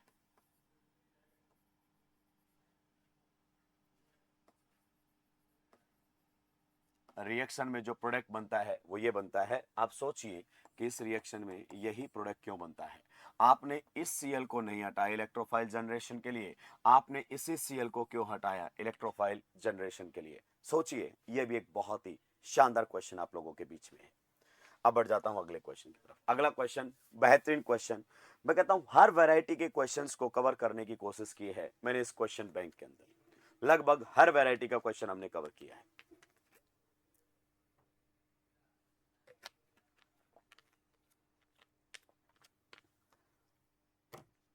देखिए क्वेश्चन क्या कहता है, in each of the following pairs of the compounds choose which one react faster with the identical reagent. पूछ रहा है कौन फास्टर रिएक्ट करेगा, रिएक्शन का रेट। तो मैं आपको बता देता हूं, सबसे पहले रिकॉल करवा दूं, rate of SEAR reaction, rate of SEAR reaction is directly proportional to, या तो आप देख सकते हैं nucleophilicity of benzene, nucleophilicity of benzene, आप ये बोल सकते हैं nucleophilicity of benzene, nucleophilicity of benzene, या फिर stability of sigma complex, stability of sigma complex. आप जानते हैं सिग्मा कॉम्प्लेक्स को ही आप कई बार एरिनियम आयन, व्हीलैंड इंटरमीडिएट भी बोल देते हैं। आप इन पॉइंट्स की मदद से इस टाइप के क्वेश्चंस को सॉल्व कर सकते हैं। पहला क्वेश्चन कहता है टोलिन और chlorobenzene with a mixture of nitric acid and sulphuric acid. ठीक है, इन दोनों की वजह से जो इलेक्ट्रोफाइल जनरेट होगा दैट विल बी NO2+। कहता है NO2+ के साथ कौन फास्टर रिएक्ट करेगा। ए वाले पार्ट को डिस्कस कर दूं। एक आपके सामने टोलुइन, तो यहां पर बेंजीन पर लगा हुआ है CH3, और दूसरा आपके सामने है क्लोरोबेंजीन। क्या है? क्लोरोबेंजीन। तो यहां पर आपके सामने लिखा हुआ है Cl। ये दोनों में से पूछ रहा है कौन फास्ट रिएक्ट करेगा। तो आप जानते हैं हेलोजेंस का ओवरऑल नेचर कैसा होता है, डीएक्टिवेटिंग, डीएक्टिवेटिंग होते हैं हेलोजेंस। मतलब बेंजीन पर जुड़ने पर बेंजीन की न्यूक्लियोफिलिसिटी को बढ़ाएंगे या घटाएंगे, बेंजीन की न्यूक्लियोफिलिसिटी को कम करेंगे, नेट इफेक्ट इनका इलेक्ट्रॉन विड्रॉइंग होता है। और ये ग्रुप आपका कैसा है, एक्टिवेटिंग। तो ये ग्रुप आपका एक्टिवेटिंग रहेगा और वो वाला ग्रुप कैसा रहेगा, डीएक्टिवेटिंग। तो जाहिर सी बात है इस रिएक्शन को टोलिन फास्टर रेट के ऊपर करेगा। तो एक आंसर हमारे सामने आ गया। बी पर चल लेते हैं। बी क्या कह रहा है, बी कह रहा है हमारे सामने मिथाइल बेंजोएट और phenyl acetate with bromine in acetic acid. इसमें फंसा गया, आपको ट्रैप कर गया है स्ट्रक्चर के अंदर। इस तरीके से नाम इस्तेमाल में लेता है आयुपैक नेमिंग का। हमें लगता है कि आयुपैक नेमिंग से डायरेक्ट क्वेश्चन नहीं आ रहा, हमको छोड़ देना चाहिए। डायरेक्ट क्यों पूछे क्वेश्चन, रिएक्शन में जो चाहे वहां से क्वेश्चन फ्रेमिंग कर सकता है भाई, जो चाहे वहां से क्वेश्चन फ्रेमिंग कर सकता है वो। इस बात पर आप विशेष ध्यान दीजिए। तो यहां पर पहले आपसे स्ट्रक्चर बनानी आनी चाहिए। देखिए मिथाइल बेंजोएट, तो आपको मिथाइल बेंजोएट की स्ट्रक्चर आनी चाहिए। ये एक ईस्टर है, ये एक ईस्टर है। इस प्रकार से ये होगा आपके सामने मिथाइल बेंजोएट। याद है ना, ईस्टर में ये वाला पार्ट आगे लिखा जाता है इरिस्पेक्टिव ऑफ अल्फाबेटिक ऑर्डर। दूसरा आपके सामने रहेगा फिनाइल एसीटेट। तो इस बार अगर अपन बात करना चाहें, फिनाइल आपका है तो ये ऑक्सीजन से जुड़ा होगा। तो ये दोनों में से आपसे पूछ रहा है कि बताइए कौन सा रिएक्शन फास्ट करने वाला है, कौन सा रिएक्शन फास्ट करने वाला है। ये देखो, ये फिनाइल ग्रुप आपका ऑक्सीजन पर होगा, यहां पर ये मिथाइल ग्रुप आपका ऑक्सीजन पर होगा। मैं आपको याद दिला दूं, जब आप ईस्टर की नेमिंग करते हैं तो ये वाला पार्ट हमेशा ही पहले लिखा जाता है आईपैक नेमिंग में। क्लियर? तो आपको ये दो स्ट्रक्चर बन गई है। अब आप जानते हैं इसमें तो रिंग के ऊपर इस ग्रुप का कैसा इफेक्ट लगेगा, -R डीएक्टिवेट करेगा, और इसमें रिंग के ऊपर इसका कैसा इफेक्ट लगेगा, +R एक्टिवेट करेगा। क्लियर? तो इसकी रिएक्टिविटी आपकी ज्यादा रहेगी। सेकेंड, थर्ड, सी पॉइंट की तरफ चल लेते हैं। क्या कहना चाहता है, कहता है एसिटानिलाइड और nitrobenzene with sulphuric trioxide in sulphuric acid. तो आपको बता दूं SO3 प्लस H2SO4 दोनों आपस में रिएक्शन करके जनरेट कर देते हैं SO3H+, which is the electrophile of this chemical reaction. साथ में बन जाएगा HSO4-। ये आपकी रिएक्शन का इलेक्ट्रोफाइल है। मतलब सल्फोनेशन रिएक्शन का रेट पूछ रहा है, तो आपको पहले एसिटानिलाइड की स्ट्रक्चर आनी चाहिए। कई बार हमने नाम लिया है। ये स्ट्रक्चर वो हैं जो एनसीईआरटी ने कहीं ना कहीं इस्तेमाल में ली है। तो ये हमारे सामने रहेगा एसिटानिलाइट स्ट्रक्चर, एसिटानिलाइट। क्लियर। दूसरा अगर अपन बात करना चाहें तो हमारे सामने क्या रहने वाला है, नाइट्रोबेंजीन। ओके, अब बताइए इसमें रिंग के ऊपर अभी भी इसका कैसा इफेक्ट लग रहा है, प्लस आर, लोन पेयर है ना कि एटम पर, और इसका कैसा लग रहा है, माइनस आर, तो इसकी रिएक्टिविटी ज्यादा रहेगी। क्या ये पॉइंट आपको क्लियर हो गया है? चलिए, तो पॉइंट सी भी हमने क्लियर कर दिया है। अगला कह रहा है पैरा डाई मिथाइल बेंजीन और para di tertiary butyl benzene, ठीक है, with acetyl chloride and aluminium trichloride. तो एसिटाइल क्लोराइड और इनकी रिएक्शन से आपका ये वाला इलेक्ट्रोफाइल जनरेट हो जाएगा। It means he is talking about Friedel-Crafts acylation, is talking about Friedel-Crafts acylation. तो डी में आपको स्ट्रक्चर बनानी पड़ेगी। पहले समझिए पैरा डाई मिथाइल बेंजीन, यानी कि बेंजीन के ऊपर कितने मिथाइल ग्रुप लगे हुए हैं आपके, बेंजीन के ऊपर आपके 2 मिथाइल ग्रुप लगे हुए हैं, और पैरा का मतलब दोनों एक दूसरे की पैरा पर है। फिर कहता है para di tertiary butyl benzene, कि पैरा पर ही लगे हुए हैं, कितने आपके ग्रुप लगे हुए हैं, 2 टर्सरी ब्यूटाइल ग्रुप, यहां पर भी लगा दिया है और यहां पर भी लगा दिया है। Now you can compare. आप बताइए ये अल्काइल ग्रुप कैसा इफेक्ट दिखाएगा, प्लस एच। ये वाला अल्काइल ग्रुप भी कैसा इफेक्ट दिखाएगा, प्लस एच। ये वाला अल्काइल ग्रुप कैसा इफेक्ट दिखाएगा रिंग के ऊपर, ओनली प्लस आई।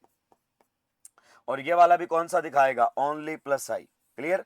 और आप जानते हैं इस वाले रिंग पर इलेक्ट्रॉन डेंसिटी ज्यादा है, इसकी न्यूक्लियोफिलिसिटी ज्यादा है, तो इसी के रिएक्शन करने का रेट क्या आएगा, ज्यादा आएगा। तो हमने पॉइंट डी को भी सोल्व कर लिया है। बहुत ही शानदार क्वेश्चन है, आप देखिए बहुत ही बेहतरीन क्वेश्चन इस पार्ट में आपको यहाँ पर मिलने वाले हैं। चलिए मूव करते हैं नेक्स्ट क्वेश्चन की तरफ। अगला क्वेश्चन कहता है what are the products of this following reactions. चलिए मैं इससे रिलेटेड बात करता हूं, इससे पहले हमने ऐसी बातें नहीं की हैं, तो मैं आपको थोड़ा सा यहां पर समझा दे रहा हूं। ये टॉपिक हमारे सामने रहता है side chain oxidation, side chain oxidation, side chain oxidation. देखिए अगर आपके सामने, ध्यान से सुनिए, ये बेंजीन है और बेंजीन पर कोई अल्काइल ग्रुप लगा दिया आपने, ठीक है। इस अल्काइल ग्रुप में यहां पर क्या लगा है मुझे फर्क नहीं पड़ता, यहां पर क्या लगा है मुझे फर्क नहीं पड़ता। इसके पास एटलीस्ट 1 क्या होना चाहिए, बेंजाइलिक, क्या होना चाहिए, अगर अपन बात करना चाहें बेंजाइलिक हाइड्रोजन, एटलीस्ट एक बेंजाइलिक हाइड्रोजन होना चाहिए। अगर एटलीस्ट एक बेंजाइलिक हाइड्रोजन है तो जब हम इसका रिएक्शन करवाते हैं किसी ऑक्सीडाइजिंग एजेंट के साथ, जैसे हमने KMnO4 का इस्तेमाल कर लिया है इन द प्रेजेंस ऑफ H+, या फिर हम किसका इस्तेमाल कर सकते हैं, हम KMnO4 का इस्तेमाल कर सकते हैं OH-, लेकिन दूसरे स्टेप में फिर आपको कहीं ना कहीं से H+ डालना पड़ेगा। या फिर आप किसका इस्तेमाल कर देते हैं, आप इस्तेमाल में लेते हैं K2Cr2O7 एसिडिक मीडियम में। क्लियर। तो जो बच्चे नए हैं उनको मैं अभी बता देता हूं कि जब आप K2Cr2O7 के अंदर ही H3O+ ऐड कर देते हैं तो आपके सामने ये बनकर आता है H2CrO4, that is chromic acid. ये हमारे सामने बनता है chromic acid, and which is the real culprit, यही आपका मेन ऑक्सीडाइजिंग एजेंट होता है। तो उसमें और इसमें कोई फर्क नहीं है। तो आप यहां पर ऐड क्या कर सकते हैं, आप यहां पर क्रोमिक एसिड भी बोल सकते हैं, एक ही बात है। These all are strong oxidizing agents. These all are strong oxidizing agents. आपकी साइड चेन का ऑक्सीडेशन कर देते हैं। क्या बोला मैंने, आपके साइड चेन का ऑक्सीडेशन कर देते हैं, बशर्ते उसके पास एटलीस्ट 1 बेंजाइलिक एच होना चाहिए। अगर इसके पास एक भी बेंजाइलिक एच है तो ये आपका ऑक्सीडाइज हो जाता है किसके अंदर, कार्बोक्सिलिक एसिड के अंदर। यहां पर आपके सामने फॉर्मेशन हो जाती है बेंजोइक एसिड की, किसकी फॉर्मेशन हो जाती है, बेंजोइक एसिड की। This is the side chain oxidation. Sir इसका मैकेनिज्म, देखिए मैकेनिज्म आपके सिलेबस में ऑक्सीडेशन रिडक्शन के नहीं है, फिर भी अगर आपको लगे कि सर मुझे जानना ही है तो आप मुझसे इन पर्सन आकर मिल सकते हैं, अपन डिस्कस कर लेंगे, बाकी रिक्वायरमेंट नहीं है। इवन जेई में भी हम बहुत सारी चीजों का मैकेनिज्म डिस्कस नहीं करते हैं ऑक्सीडेशन का। तो मेन मुद्दा यह है कि इसके पास एटलीस्ट 1 बेंजाइलिक एच होना चाहिए। उसके बाद आपकी साइड चेन में कितने कार्बन है उसका भी फर्क नहीं पड़ेगा, irrespective of the number of carbon atoms in side chain, आपका पूरा ग्रुप किस में कन्वर्ट हो जाएगा, COOH के अंदर। कहना क्या चाहते हैं सर, थोड़ा सा आप साफ साफ बता दीजिए। चलिए अगर अपन बात करना चाहें, मान लीजिए हमारे सामने ये आ गया है, ये देखो ये हमारे सामने है, और मैंने रिएक्शन किसके साथ करवा दी है, K2Cr2O7 एसिडिक मीडियम, या फिर आप इसी को ही क्रोमिक एसिड के साथ रिएक्शन करवा सकते हैं H2CrO4। एक ही बात है, दोनों ये एसिडिक मीडियम में यही जनरेट करता है। क्लियर? तो जब आपकी रिएक्शन होगी तो बताइए क्या आपके बेंजाइलिक कार्बन पर बेंजाइलिक एच है कितना चाहिए मिनिमम? मिनिमम हमें चाहिए सर 1। तो आपकी पूरी साइड चेन बेंजोइक एसिड में बन जाती है, ये बन जाता है।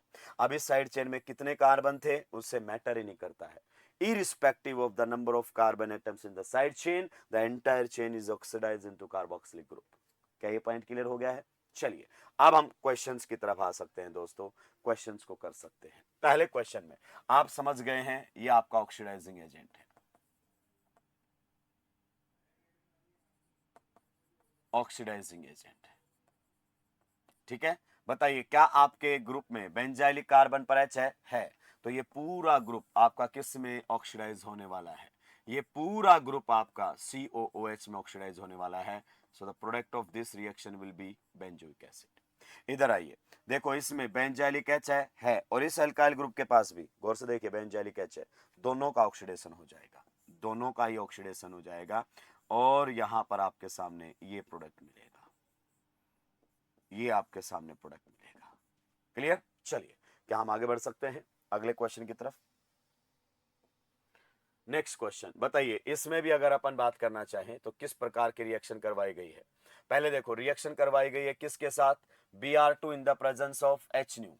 तो यहां से क्या जनरेट हो जाएगा आपके पास, Br रेडिकल, और आप जानते हैं Br radicals are highly reactive towards allylic and benzylic position. तो यहां से H हटेगा और कौन लग जाएगा, Br। फिर रिएक्शन करवाई गई है CH3O- के साथ। अब बताओ मैं आपको कैसे बताऊं, ये आपके सामने है एनाइन। एनाइन का पहला काम डीप्रोटोनेशन, कोई एसिडिक हाइड्रोजन नहीं है। दूसरा काम addition at polar pi bond, कोई पोलर पाई बॉन्ड नहीं है। तीसरा काम या तो ये क्या करेगा SN2, या फिर ये क्या करेगा E2। आपको बताऊं E2 की तो कंडीशन ही नहीं है, E2 होने के लिए बीटा H होना चाहिए, इसके पास बीटा H है ही नहीं, तो सिंपल सी बात है SN2 करवाएंगे। ये करेगा अटैक और बॉन्ड टूटेगा, खटैक, reaction will be proceeding via SN2 mechanism, और आपके सामने ये प्रोडक्ट बनकर आ जाएगा OCH3। क्लियर? चलिए अगले क्वेश्चन की तरफ चलते हैं दोस्तों। सबसे पहले आपने Br2H न्यू के साथ रिएक्शन करवाई है, जिसकी वजह से Br रेडिकल जनरेट होता है और ये हाईली रिएक्टिव होता है towards allylic and benzylic positions. तो यहां से आपका बेंजाइलिक एच हटेगा, यहां से आप बेंजाइलिक एच हटा दीजिए और कौन लगा दीजिए, Br। तो ये हमने पढ़ा है एल्केन्स में फ्री रेडिकल सब्स्टिट्यूशन, सेलेक्टिवली ये हटाए जाते हैं एलाइलिक और बेंजाइलिक एच। आगे रिएक्शन करवाई गई है किसके साथ, Cn- के साथ। रिएक्शन किसके साथ करवाई गई है, Cn- के साथ। आप जानते हैं it is ambient nucleophile but the condition is entirely SN2। ये करेगा अटैक और बॉन्ड टूटेगा, खटैक। तो रिएक्शन आपके आगे बढ़ जाएगी और किसकी फॉर्मेशन कर देगा, यहाँ पर कार्बन कार्बन बॉन्ड की फॉर्मेशन हो जाएगा। तो ये आपके सामने ये बनेगा। उसके बाद डाला गया यहाँ पर रेनी निकल। क्लियर? तो आप जानते हैं रेनी निकल का मतलब होता है निकल इन पाउडर फॉर्म। तो यहाँ पर H2 और Na हमारे सामने है, और आप जानते हैं ये पाई बॉन्ड्स को सिग्मा बॉन्ड में कन्वर्ट कर देते हैं। पाई बॉन्ड्स को किस में कन्वर्ट कर देते हैं, सिग्मा बॉन्ड को। इनको फर्क नहीं पड़ता पोलर है या फिर नॉन पोलर है। So this is going to be the product of this reaction. यानी कि इसमें क्या हुआ है सर, थोड़ा सा आप अलग से बता सकते हैं। हाँ, अगर आप H2Na के साथ जब ये रिएक्शन करवाते हैं तो ये आपके पाई बॉन्ड सिग्मा बॉन्ड में कन्वर्ट हो जाता है, just like hydrogenation of alkenes and alkynes. तो यहाँ पर आपके सामने सिग्मा बॉन्ड की फॉर्मेशन हो जाती है। पर दोस्तों ध्यान रखिए बेंजीन का हाइड्रोजिनेशन मत करवा दीजिए, नॉर्मल कंडीशन पर नहीं होता है। मैं आपको रिकॉल करवाता हुआ चलूंगा। मैं कह रहा हूं अगर आप इस सीरीज को ऑनेस्टली फॉलो करते रहेंगे तो आपको काफी बेनिफिट होगा। H2Na के साथ आप रिएक्शन करवाएंगे, you will get no reaction.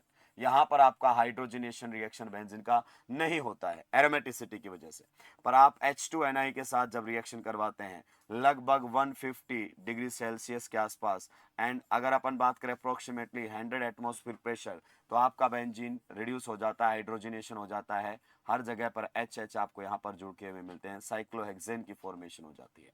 तो ये पॉइंट है। तो अंडर दिस कंडीशन आपके बेंजीन का हाइड्रोजिनेशन नहीं होगा, केवल साइनाइड का हाइड्रोजिनेशन होगा। ध्यान रखिएगा इस बात को। क्लियर? मैंने आपको पहले भी बताया था इस टाइप के क्वेश्चंस खूब करवाए हैं, और ये क्वेश्चंस रह रहकर करोगे उतनी ही ज्यादा क्लियरिटी आएगी। जब आप रिएक्शन करवाते हो Na in the presence of H2, तो बाहर वाला पाई बॉन्ड ही हाइड्रोजनेट होगा केवल और केवल। बेंजीन का इस कंडीशन पर हाइड्रोजनेशन का कोई मतलब नहीं है। This will be the product of this chemical reaction. तो उम्मीद करता हूं मैंने इस पॉइंट को क्लियर किया है कि बेंजीन की एरोमेटिसिटी को प्लीज गिवन कंडीशंस पर डिस्टर्ब मत कीजिए। अगले क्वेश्चन की तरफ बढ़ते हैं दोस्तों। अगला क्वेश्चन कुछ किस प्रकार से दिया हुआ है, आपका रिएक्शन करवाया गया है किसके साथ, अगर अपन बात करना चाहें AlCl3 के साथ, तो सबसे पहले AlCl3 के साथ रिएक्शन होगा। AlCl3 के साथ जब आप रिएक्शन करवाओगे तो यहां पर हमारे सामने कार्बोकेटाइन जनरेट हो जाएगा। ये आई थिंक मिस प्रिंटिंग हो सकता है। क्लियर, कार्बोकेटाइन यहां पर जनरेट होगा तो आपके सामने प्रोडक्ट कौन सा बनकर आएगा, प्रोडक्ट हमारे सामने ये बनेगा। उसके बाद आप इसमें क्या करवा रहे हैं, नाइट्रेशन, तो यहां पर हमारे सामने NO2 प्लस जनरेट हो जाएगा और लगा हुआ ग्रुप डीएक्टिवेटिंग और कैसा है, Meta directing.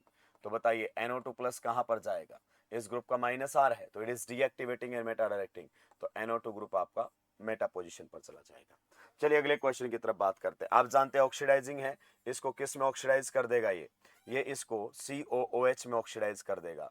So there will be formation of benzoic acid. इन दोनों की मदद से आपको क्या मिलेगा, Cl+।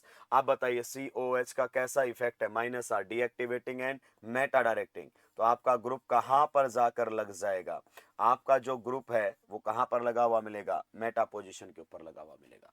क्या ये पॉइंट आपको क्लियर हो गया है? चलिए अगले क्वेश्चन की तरफ चलते हैं। बढ़िया क्वेश्चंस आपके सामने, एक से बढ़कर एक क्वेश्चन आप लोगों के बीच में आ रहे हैं आज। आप जानते हैं पहले वाले स्टेप में यहां से आप Cl चुराओगे और यहां पर क्या जनरेट कर दोगे, कार्बोकेटाइन। क्लियर, अब कार्बोकेटाइन का पहला काम क्या होता है, रीअरेंजमेंट। बताइए क्या फॉर्म्ड कार्बोकेटाइन रीअरेंजमेंट करेगा, नहीं। दूसरा काम bond formation with nucleophile, and benzene itself nucleophile है, so there will be intramolecular reaction. Benzene से ये H+ हटाएगा और मैंने बोला था ऑर्थो से आप हटा देना H, तो यहां से H+ हटाकर रिंग फॉर्मेशन करेगा। और बहुत सारे मेरे दोस्तों को रिंग फॉर्मेशन में दिक्कत आती है इंट्रामोलिकुलर रिएक्शन में। तो यहां से जब H हटेगा तो रिंग कैसा, ये कार्बन भी रहेगा, ये कार्बन भी रहेगा, ये कार्बन भी, ये कार्बन भी और ये कार्बन भी रिंग का हिस्सा रहने वाले हैं। तो आप यहां से नंबर लिख लो, ये रहेगा 1, ये रहेगा 2, ये रहेगा 3, ये रहेगा 4, ये रहेगा 5, ये रहेगा 6। बताइए कितनी मेंबर्ड रिंग बनेगी, यहां पर आपके सामने 6 मेंबर्ड रिंग की फॉर्मेशन हो जाएगी। यहां पर आपको देखने को मिलेगा इंट्रामोलिकुलर फिडेलक्राफ्ट एल्काइलेशन। क्लियर, ये कार्बन नंबर आपका 1 था, ये कार्बन नंबर 2 था, ये 3 था, ये 4 था, ये 5 था और ये 6 था। बताइए 6 के ऊपर कितने मिथाइल ग्रुप लगे हुए हैं, 6 नंबर पर 2 मिथाइल ग्रुप लगे हुए हैं। इस प्रकार से लगा दूं क्या दोस्तों, चलिए बहुत ही बढ़िया। आप जानते हैं NBS in the presence of peroxide और हीट, NBS वही काम करता है क्या, Br रेडिकल जनरेशन। तो यहां से Br रेडिकल आपका रिएक्शन करेगा और आप जानते हैं कि Br radical is highly reactive towards allylic and benzylic positions. तो यहां पर आपके सामने ये रहे आपके कौन से, बेंजाइलिक H। एक तो बेंजाइलिक पोजीशन दोस्तों ये है 3 नंबर और एक बेंजाइलिक पोजीशन है ये 6 नंबर। 6 नंबर के ऊपर बेंजाइलिक H ही नहीं है तो कहां पर रिएक्शन हो जाएगी आपके 3 नंबर पर। So one of the benzylic hydrogen will be replaced, one of the benzylic hydrogen will be replaced by Br। तो ये आपका फ्री रेडिकल सब्स्टिट्यूशन रिएक्शन, बेहतरीन क्वेश्चन आप लोगों के बीच में। अगले क्वेश्चन की तरफ दोस्तों हम चलते हैं। तो अगले क्वेश्चन में आप जानते हैं AlCl3 हमारे सामने दिया हुआ है। AlCl3 यहां से क्या चुरा लेगा, Cl, और किसकी जनरेशन कर देगा, कार्बोकेटाइन। आप बताइए कार्बोकेटाइन का पहला काम रीअरेंजमेंट, क्या फॉर्म्ड कार्बोकेटाइन रीअरेंज करना चाहेगा, नहीं, इससे ज्यादा स्टेबल नहीं हो सकता। दूसरा काम bond formation with nucleophile, and who is the nucleophile, आप पाएंगे कि यहां पर बेंजीन आप लोगों के सामने क्या है, न्यूक्लियोफाइल, तो बेंजीन से H हटाएगा। तो सबसे पहला जो प्रोडक्ट आप लोगों के सामने बनकर आएगा वो कुछ इस प्रकार से रहेगा। बताइए कौन सा H हटाया जाए, सर कोई सा भी H हटा सकते हो, कोई ग्रुप ही नहीं है। तो ये कार्बन आपका रिंग बना, रिंग से जुड़ेगा जाकर। क्लियर, तो यहां पर ये कुछ इस प्रकार से आपके सामने जुड़ जाएगा ऐसे। मैं इसको थोड़ा सा बढ़िया तरीके से लिख देता हूं, ये इस तरीके से जाकर आप लोगों के सामने जुड़ेगा। क्लियर, ऐसे, और यहां पर अभी भी Cl लगा हुआ है। तो ये पहली बार रिएक्शन हो गई आपकी इंट्रामोलिकुलर फिडेलक्राफ्ट एल्काइलेशन। फिर से अगर अपन बात करना चाहें तो AlCl3 आएगा और रिएक्शन करेगा, किसको चुरा ले जाएगा, Cl को, और किसकी जनरेशन कर देगा, कार्बोकेटाइन की।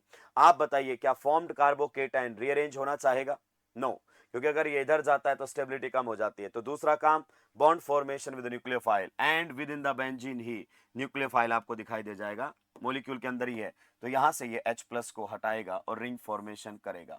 अब रिंग साइज फिर से डिसाइड करनी पड़ेगी, ये रहेगा 1, ये रहेगा 2, ये रहेगा 3, ये रहेगा 4 और ये रहेगा 5। क्लियर? तो इस बार आपके सामने 5 मेंबर्ड रिंग की फॉर्मेशन हो जाएगी, कुछ इस प्रकार से आपके सामने यहां पर आ जाएगा। क्लियर?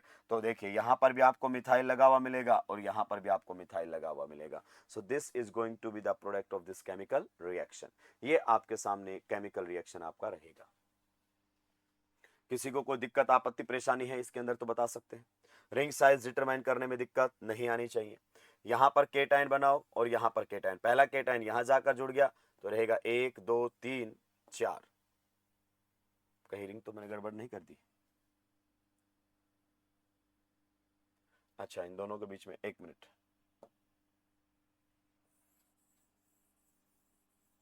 माफी चाहूंगा, नंबर ऑफ कार्बन जो थे वो मैंने गड़बड़ कर दी। तो पहले वाले स्टेप में यहां से आपका Cl हटा और किसकी फॉर्मेशन कर दी उसने? कार्बोकेटाइन की। तो यहां पर Cl हटेगा तो यहां पर बनेगा कार्बोकेटाइन। ठीक है, और अगर अपन बात करें तो यहां पर कहां लगा हुआ है Cl? यहां लगा हुआ है, मैंने कार्बन कम कर दिया था, मैं माफी चाहूंगा। ठीक है, बीच में 2 कार्बन थे, तो ये आपके सामने जनरेट हो गया है कार्बोकेटाइन। अब ये कार्बोकेटाइन बेंजीन से H प्लस हटाएगा। आप बताइए कौन सा H प्लस हटाया जाए? कोई सा भी H प्लस हटा सकता है, कोई फर्क पड़ने वाला नहीं है। तो यहां से H प्लस हटाकर ये कार्बन रिंग से बॉन्ड बना लेगा, तो यहां पर जाकर रिंग में ये जाकर जुड़ जाएगा कुछ इस प्रकार से। फिर भी यहां पर कौन लगा होगा? Cl। एक Cl हटा, एक Cl अभी बचा हुआ। अगले स्टेप में आप जानते हैं फिर से AlCl3 क्या करेगा? रिएक्शन, और इस वाले Cl को भी हटा देगा और क्या जनरेट कर देगा? कार्बोकेटाइन। अब ये इंट्रामोलिकुलर रिएक्शन करेगा। इंट्रामोलिकुलर में आप ऑर्थो से हटाया करो, तो रिंग देखो यहां से 1, ये रहेगा 2, ये रहेगा 3, ये रहेगा 4, ये रहेगा 5 और ये रहेगा 6। 6 मेंबर्ड रिंग की फॉर्मेशन होगी। कितने की फॉर्मेशन होगी? 6 मेंबर्ड रिंग की आपके सामने फॉर्मेशन होती हुई नजर आ जाएगी इस प्रकार से। क्लियर? तो आप देखोगे यहां पर भी मिथाइल ग्रुप लगा हुआ है, यहां पर भी मिथाइल ग्रुप लगा हुआ है, तो ये आपके सामने 6 की रिंग बन जाएगी। इंट्रामोलिकुलर रिएक्शन में रिंग साइज में आपको दिक्कत आ सकती है, तो रिंग साइज आप जानते हैं, यहां पर लिख लेंगे 1, यहां पर लिख देंगे 2, यहां पर 3, यहां पर 4, यहां पर 5 और यहां पर 6। तो बॉन्ड किसके बीच में बनेगा? 1 और 6 के बीच में बनेगा। अगर अपन बात करना चाहें तो ये देखो आपके सामने था 1, ये था 2, ये था 3, ये था 4, ये था 5, ये था 6। 3 पर मिथाइल लगाना था, ये लगा दिया, और उसके बाद 6 पर मिथाइल लगाना था, ये लगा दिया, तो ये आपके सामने प्रोडक्ट बनकर आ गया है। क्लियर? चलिए, बढ़िया क्वेश्चन था। अगला क्वेश्चन फिर से रिएक्शन करवाया रहा है Br2 के साथ। आप थोड़ा सा दिमाग पर जोर डालकर बताइए, क्या आपको यहां पर AlCl3 या FeBr3 की जरूरत महसूस होनी चाहिए? नहीं, क्योंकि रिंग पर कैसा ग्रुप लगा हुआ है? प्लस आर वाला, जो कि एक्टिवेटिंग एंड ऑर्थोपैराडायरेक्टिंग है। तो यहां पर reaction in the absence of Lewis acid भी हो जाएगी। और अगर अपन बात करना चाहें तो बताइए प्रोडक्ट आप कहां से बना कर देंगे? प्रोडक्ट हम बना कर देंगे पैरा पोजीशन से। तो यहां पर आपको Br लगता हुआ दिखाई देगा। बढ़िया क्वेश्चन है आपके सामने, मतलब एक से बढ़ के एक क्वेश्चन आप लोगों के सामने आ रहा है। तो यहां पर आपका बेंजीन का हो जाएगा bromination. Can we move to the next question? अगले क्वेश्चन में पूछ रहा है what products would be obtained from the reaction of the following compounds with H2CrO4? तो this is oxidizing agent, हम बात कर चुके हैं, ये हमारे सामने रहेगा ऑक्सीडाइजिंग एजेंट और साइड चेन ऑक्सीडेशन कर देता है। ये बेंजाइलिक एच होना कंपलसरी है। तो देखिए ये आपके पास और ये आपके पास, दोनों में देखो बेंजाइलिक एच है, यस, तो दोनों किस में ऑक्सीडाइज हो जाएंगे? अंडर द गिवन कंडीशंस दोनों एल्काइल ग्रुप COOH में कन्वर्ट हो जाएंगे। यहां पर भी COOH और यहां पर भी COOH आपको लगा हुआ दिखाई देगा। अगले वाले में बताओ, क्या इस पर बेंजाइलिक एच है? यस। क्या इस पर भी बेंजाइलिक एच है? यस। तो जब आप रिएक्शन करवाएंगे तो ये ऑक्सीडाइज हो जाएगा, आप जानते हैं अच्छे से। इसका भी कार्बोक्सिलिक ग्रुप आपके सामने बन जाएगा और इसमें भी क्या बन जाएगा? Carboxylic group. So this will be the product of this chemical reaction.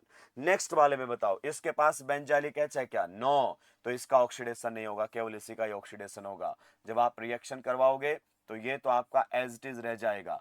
ये कंडेंस फॉर्म में लिखा हुआ है, मैं पूरा आपके सामने लिख देता हूं इस प्रकार से। क्लियर?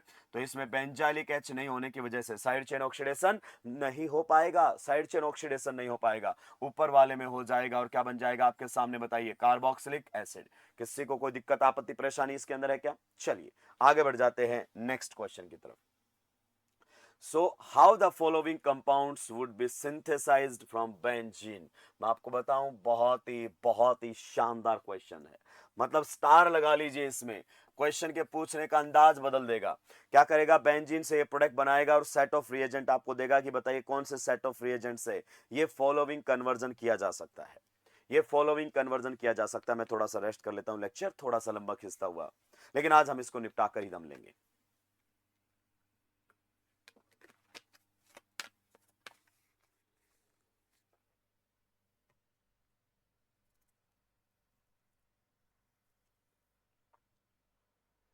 सुलटा दिया है क्या? चलिए बढ़ लेते हैं। देखिए इसमें टेक्निकली आपसे पूछ क्या रहा है, सुनिए क्या कह रहा है। So how the following compounds could be synthesized from benzene.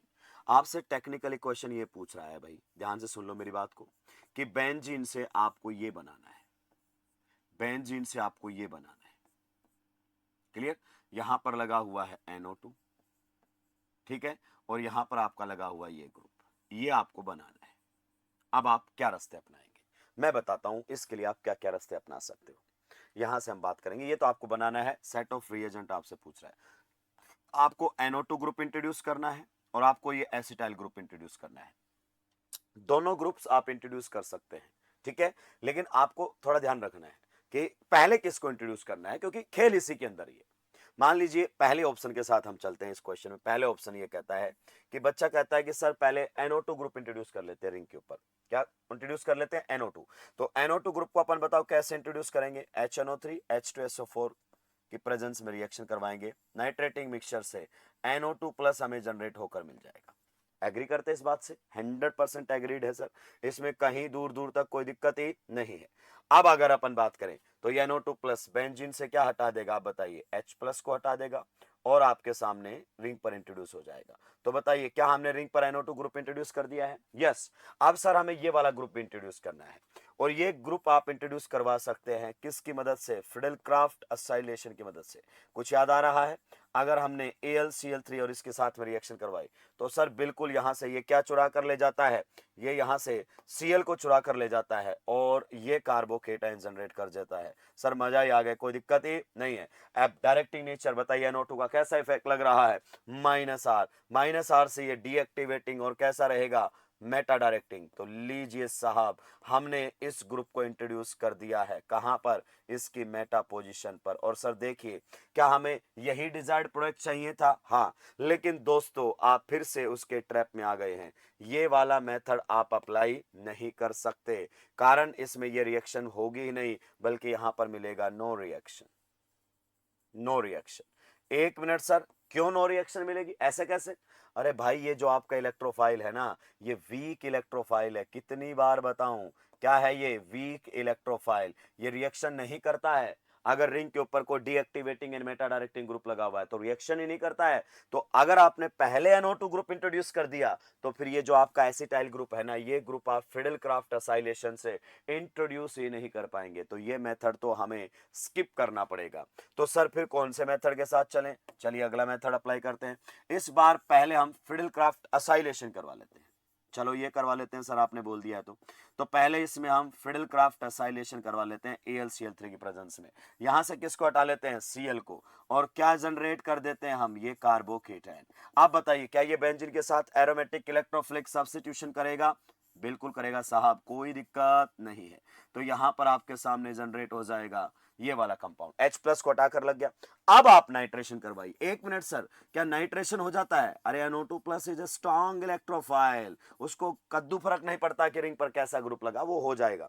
तो यहां से आपके सामने जनरेट हो जाएगा NO2 प्लस। और बताइए लगा हुआ ग्रुप रिंग के ऊपर कैसा इफेक्ट दिखा रहा है? -R, deactivating and meta directing. तो आपका NO2 ग्रुप कहां पर जाकर लग जाएगा? इसकी मेटा पोजीशन पर जाकर लग जाएगा कुछ इस प्रकार से।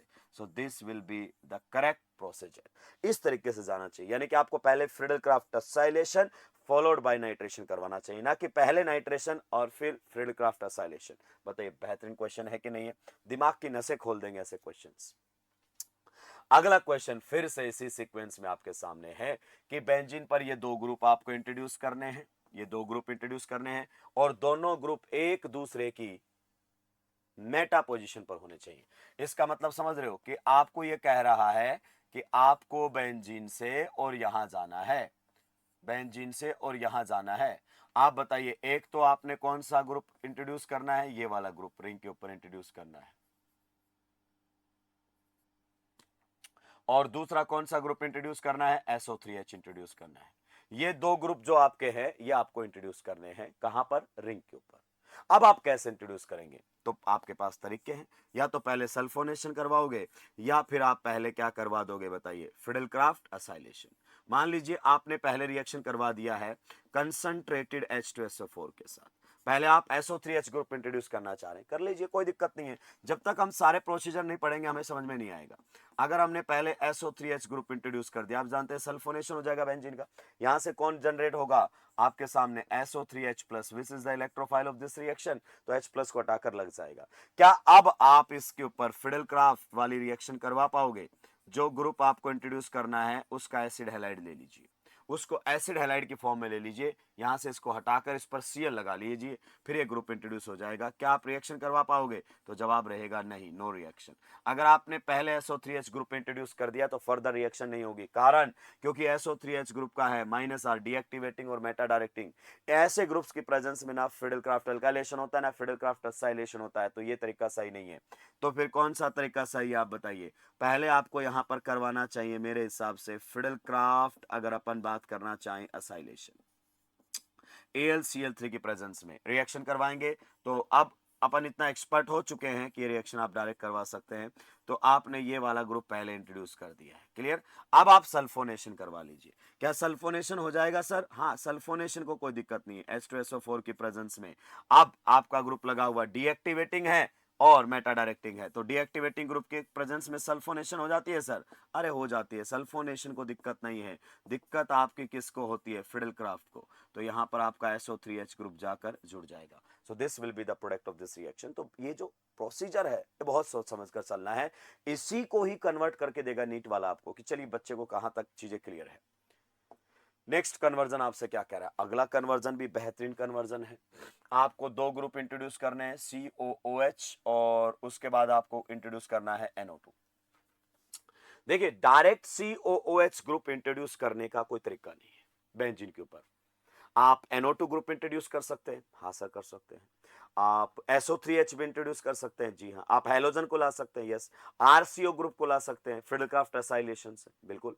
और आप एल्काइल ग्रुप को ला सकते हैं फिडेलक्राफ्ट एल्काइलेशन से, लेकिन आप COOH ग्रुप डायरेक्ट इंट्रोड्यूस नहीं कर सकते।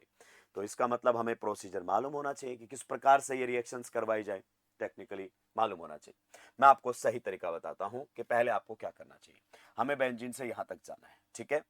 बेंजीन से कहां तक जाना है, यहां तक जाना है, तो मैं इसमें यहां लिख लेता हूं ये देखो क्या करना चाहिए हमको। सबसे पहले मान लीजिए अगर अपन बात करना चाहें, ये हमारे सामने दिया हुआ है, आपके पास रास्ते कैसे फटेंगे, पहले आप NO2 ग्रुप को इंट्रोड्यूस कर लो, क्योंकि ये आपके लिए आसान रहता है। तो आप रिएक्शन करवाओगे HNO3 और साथ में रहेगा H2SO4, बिल्कुल सही। आपका NO2 ग्रुप रिंग पर इंट्रोड्यूस हो जाएगा, हाँ सर NO2 ग्रुप इंट्रोड्यूस हो गया है। अब सोचो, अब आप यहां पर करवाओ अल्काइल ग्रुप को इंट्रोड्यूस करवाओ। मान लीजिए मैं CH3Cl in the presence of AlCl3 reaction करवाना चाहता हूं, तो आपको लगेगा कि Meta directing -R deactivating and meta directing group है, तो आप कहां पर इंट्रोड्यूस करवा दोगे, सुनना मेरी बात को, पहले पूरा लिखने दीजिए। CH3 को यहां इंट्रोड्यूस करवा दोगे, उसके बाद आप क्या बोलोगे कि सर मैं इसकी रिएक्शन H2CrO4 के साथ करवा दूंगा एसिडिक मीडियम में। तो ये मिथाइल ग्रुप किस में ऑक्सीडाइज हो जाएगा, आपका COOH ग्रुप में ऑक्सीडाइज हो जाएगा, COOH ग्रुप में ऑक्सीडाइज हो जाएगा।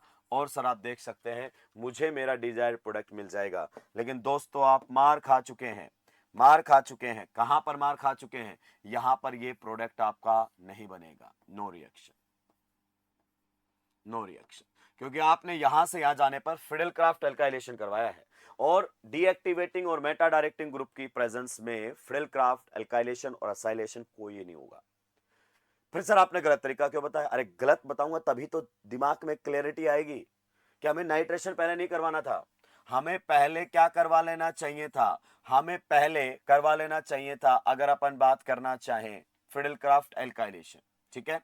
मान लीजिए अगर अपन बात करना चाहें CH3Cl in the presence of AlCl3, clear. तो आप बताइए रिंग पर कौन ग्रुप इंट्रोड्यूस हो जाएगा, रिंग पर CH3 ग्रुप इंट्रोड्यूस हो जाएगा। अब अगर इसका भी आप डायरेक्ट नाइट्रेशन करवाते हैं, मान लीजिए आपने रिएक्शन करवा लिया है HNO3 in the presence of H2SO4, तो इन दोनों की मदद से कौन जनरेट हो जाएगा आपके पास, NO2 प्लस जनरेट हो जाएगा।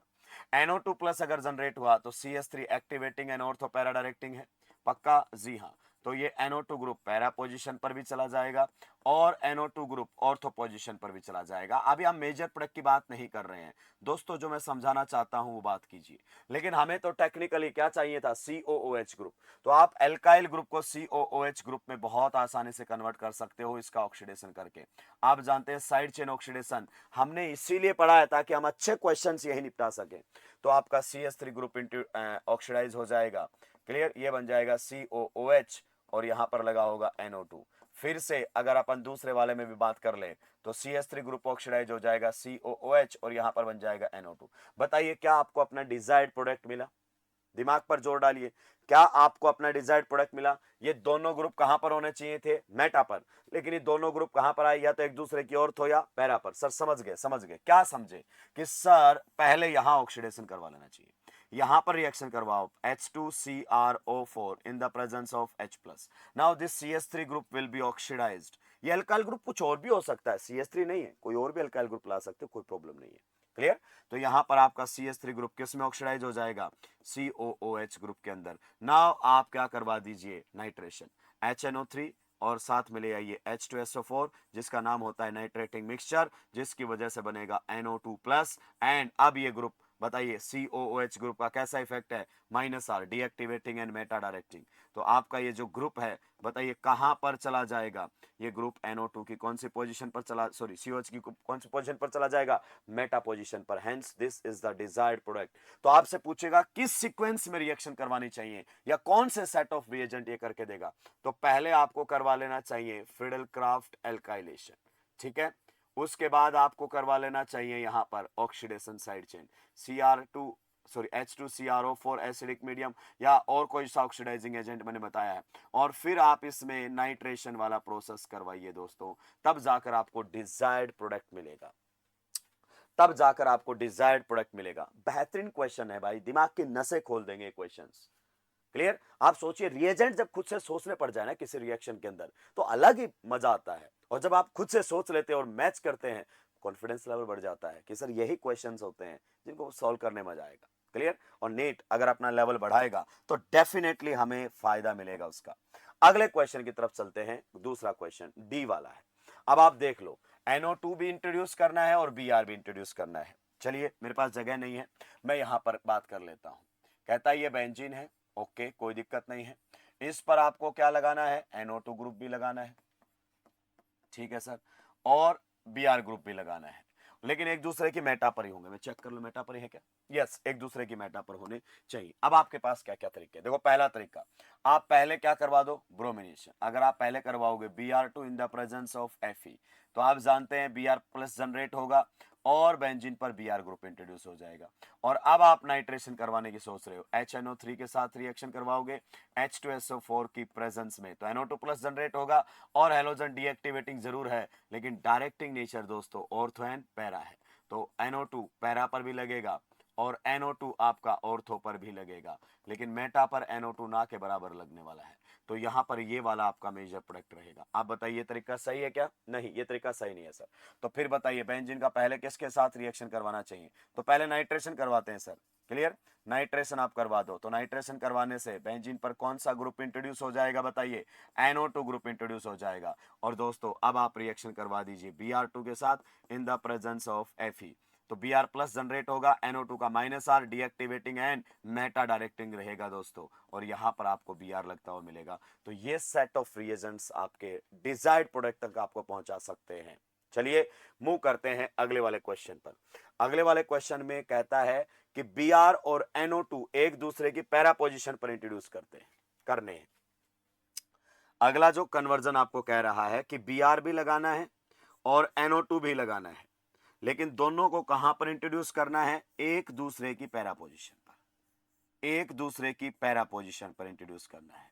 यहां पर Br होगा, यहां पर NO2 होगा, क्लियर। चलिए इसमें हम पहले क्या करवा लेते हैं, Br2 के साथ reaction F2 in the presence of Br2 in the presence of Fe, तो कौन इंट्रोड्यूस हो गया बताइए, Br, और फिर क्या करवा दो, nitration, HNO3 in the presence of H2SO4 के साथ जब आप रिएक्शन करवाओगे तो आपके पास ये डिजायर्ड प्रोडक्ट मिलेगा। क्लियर? तो ये वाला प्रोसीजर सही है। हालांकि प्रोसीजर हम ऊपर भी डिस्कस कर चुके हैं। देखो, अगर आपने पहले नाइट्रेशन करवा दिया तो Br कहां पर चला जाएगा, मेटा पर। अगर आपने पहले ब्रोमिनेशन करवा लिया तो NO2 आपका ऑर्थोन पैरा पर चला जाएगा। तो ये डिजायर्ड आपका सेट ऑफ रिएजेंट्स रहने वाला है। अगले क्वेश्चन की तरफ बढ़ते हैं। अगला क्वेश्चन क्या कहता है, पीछे वाले सारे हो गए थे क्या या कोई बच गया था? सारे हमने निपटा दिए, बहुत ही बढ़िया लेवल पर। अगले क्वेश्चन की तरफ चलते हैं। लीजिए क्वेश्चन नंबर 25, बहुत ही शानदार अल्टीमेट क्वेश्चन है भाई लोगों, बहुत गजब की क्लैरिटी लेकर आएगा ये क्वेश्चन। जेमेन्स वालों, अगर बच्चे मुझे फॉलो कर रहे हैं तो आपको जरूर देखना चाहिए इस टाइप के क्वेश्चन, इवन नीट वालों को भी देखना चाहिए।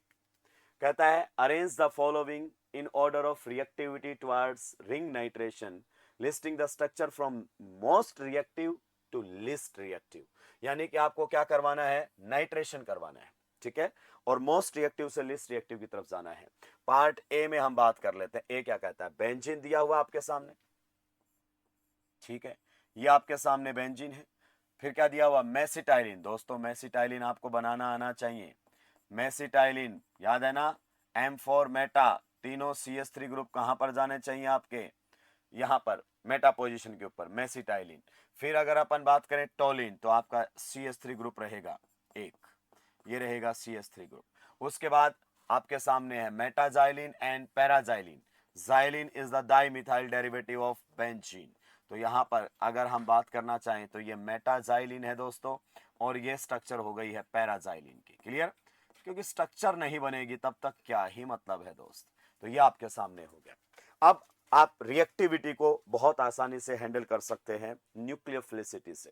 मैं आपको बता देता हूं कि रिएक्टिविटी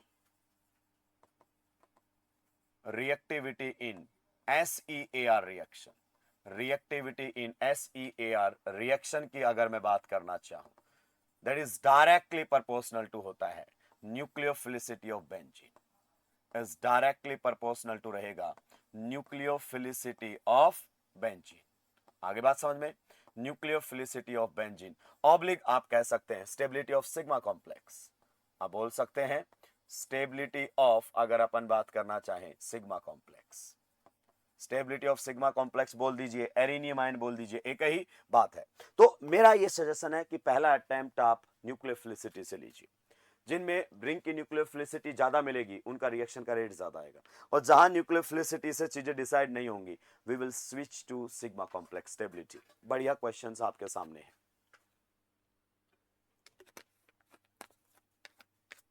ठीक है। चलिए मैं इनमें नंबरिंग कर दूं। मान लेते हैं हम इसको बोल देते हैं A, B, इसको बोल देता हूं C, इसको बोल देता हूं D, और इसको बोल देता हूं E, ठीक है। तो देखो सबसे पहले इस पर 3 अल्काइल ग्रुप लगे हुए, plus H plus H plus H। इसमें एक अल्काइल ग्रुप लगा हुआ है प्लस H, इसमें 2 अल्काइल ग्रुप लगे हुए प्लस H प्लस H, इसमें भी 2 अल्काइल ग्रुप लगे हुए प्लस H प्लस H। आप बताइए सबसे ज्यादा इलेक्ट्रॉन डेंसिटी किस पर मिलेगी, B पर, तो सबसे ज्यादा रिएक्टिव रहेगा B। उसके बाद इनमें 2 प्लस H 2 प्लस H, तो फिर हमारे सामने आना चाहिए कौन, अगर अपन बात करना चाहें D, या फिर अगर अपन बात करना चाहें तो हमारे पास आना चाहिए E। ये तो हो गया है क्लियर, इन दोनों में से कोई आएगा। और फिर अगर अपन बात करना चाहें तो हमारे सामने कौन बचेगा बताइए, C। क्लियर? क्योंकि इसमें एक प्लस H वाला ग्रुप है, इसमें दो थे, तो मैं देख रहा था C कहां गया, तो ये हमारे सामने फिर है C। और C के बाद कौन आएगा बताइए, A। यहां तक किसी को कोई कंफ्यूजन नहीं होगा। देखो भाई किस में कितने हैं प्लस H वाले ग्रुप, 3, तो यहां पर 3 3 6 और 3 9, 9 अल्फा H, इसमें 3 अल्फा H है, इसमें 6 अल्फा H है, इसमें 6 अल्फा H है, तो ये तो हो गया मोस्ट रिएक्टिव। क्लियर? उसके बाद अगर अपन बात करना चाहें इन दोनों में से कोई आएगा, इन दोनों के बाद ये आएगा और उसके बाद ये आएगा, लेकिन इन दोनों में कौन आएगा ये आपकी न्यूक्लियोफिलिसिटी डिसाइड नहीं कर सकती कि आपका मेटाजाइलिन ज्यादा रिएक्टिव है या फिर आपका ऑर्थोजाइलिन पैराजाइलिन ज्यादा रिएक्टिव है टुवर्ड्स एरोमेटिक इलेक्ट्रोफिलिक सब्स्टिट्यूशन। और दोस्तों, इन दोनों के बीच में डिसाइड कर पाना इतना आसान नहीं है। अगर आपने एरोमेटिक इलेक्ट्रोफिलिक सब्स्टिट्यूशन बहुत अच्छे लेवल पर पढ़ा है, बहुत बेहतरीन लेवल पर आपने चीजों को अंडरस्टैंड किया है क्लास में, तभी आप इस टाइप के क्वेश्चंस पर हाथ लगा सकते हैं, वरना इस टाइप के क्वेश्चंस पर आपसे हाथ नहीं लगेगा। अब इन दोनों में न्यूक्लियोफिलिसिटी से डिसाइड नहीं हो रहा है, तो हम डिसाइड कर देंगे स्टेबिलिटी ऑफ सिग्मा कॉम्प्लेक्स। चलिए, तो हम स्टेबिलिटी ऑफ सिग्मा कॉम्प्लेक्स से कैसे डिसाइड करेंगे, ये देखो। पहले हम आ जाते हैं मेटाजाइलिन पर। कहां पर आ जाते हैं? मेटाजाइलिन पर। ये हमारे सामने है मेटाजाइलिन। इनफैक्ट पता है, मेटाजाइलिन में दोनों लगे हुए ग्रुप आने वाले इलेक्ट्रोफाइल को कॉमन पोजीशन पर डायरेक्ट करेंगे। ये कहता है कि इधर जाना चाहिए, इधर। कहां पर? इधर, मेरी ऑर्थो पर या फिर मेरी पैरा पर। क्लियर? ये भी यही कह रहा है कि इधर जाना चाहिए, मेरी ऑर्थो पर और मेरी पैरा पर। तो दोनों ग्रुप ही इन पोजीशंस को अच्छे स्ट्रॉन्ग बनाने की कोशिश कर रहे हैं। हालांकि यहां पर भी डायरेक्ट कर सकते हो, कोई दिक्कत नहीं। मैंने बताया था यहां पर थोड़ा सा स्ट्राइक क्राउडिंग वाला लोचा रहेगा। तो दोनों का डायरेक्टिंग नेचर जो है ना, वो एक ही जगह पर इलेक्ट्रॉन डेंसिटी को अच्छे से बढ़ा रहा है। एक ही जगह पर इलेक्ट्रॉन डेंसिटी को अच्छे से बढ़ा रहा है, ठीक है। लेकिन अगर अपन बात करना चाहेंगे पैरा वाले केस में, किस वाले केस में? पैरा वाले केस में, तो ये अलग अलग जगह पर भेजने की कोशिश कर रहे हैं, ठीक है। ये कहता है मेरी पैरा पोजीशन पर तो इसका एच है, नहीं तो मेरी ऑर्थो पोजीशन पर जाने दो। कहता है इलेक्ट्रोफाइल यहां जोड़ो। अगर मैं इसकी सुनता हूं तो ये कहता है इलेक्ट्रोफाइल यहां जोड़ो, और अगर मैं इसकी सुनता हूं तो ये कहता है मेरी पैरा पर तो एच नहीं है, तो मुझे यहां जोड़ो। बल्कि ये दोनों ग्रुप एक ही पोजीशन पर डायरेक्ट कर रहे हैं। तो आप इसको यहां से भी समझा सकते हैं कि ये फास्ट रिएक्ट करेगा और ये स्लो रिएक्ट करेगा। लेकिन सर, आपने कुछ सिग्मा कॉम्प्लेक्स की स्टेबिलिटी वाली बातें भी कही थी, क्या आप वहां से भी समझा सकते हैं? बिल्कुल, अपने पास समझाने के बहुत सारे तरीके, कहीं कोई दिक्कत नहीं है, ठीक है। अब देखो, इनमें से कोई सी पोजीशन पर लगा लो, कोई फर्क पड़ने वाला नहीं है। किसी एक के रिस्पेक्ट में अपन बात करते हैं। ये हमारे सामने है CH3, यहां पर भी हमारे सामने है CH3। मान लीजिए हम इस वाले H को रिप्लेस करना चाहते हैं, इस वाले H को, ओके। तो आपका इलेक्ट्रोफाइल यहां पर जाकर जुड़ेगा। इसी H को हटाना है तो आपको इसी कार्बन पर इलेक्ट्रोफाइल को जोड़ना पड़ेगा। तो यहां पर आपका इलेक्ट्रोफाइल जुड़ गया। अगर डबल बॉन्ड के इधर की साइड इलेक्ट्रोफाइल जुड़ा है तो इधर क्या बनेगा? कार्बोकेटाइन। पक्का? तो यहां पर ये जनरेट होगा कार्बोकेटाइन। जनरेट हो गया? जी हाँ। जिस कार्बोकेटाइन को CH3 का अच्छा खासा प्लस H इफेक्ट स्टेबलाइज करेगा। एग्रीड? यस। फिर ये कार्बोकेटाइन क्या करेगा? रेजोनेंस। आप जानते हैं ये रेजोनेंस स्टेबलाइज है आपका, और जैसे ही इसने रेजोनेंस किया तो आप देख पा रहे होंगे कि आपका पॉजिटिव चार्ज कहां पर चला जाएगा।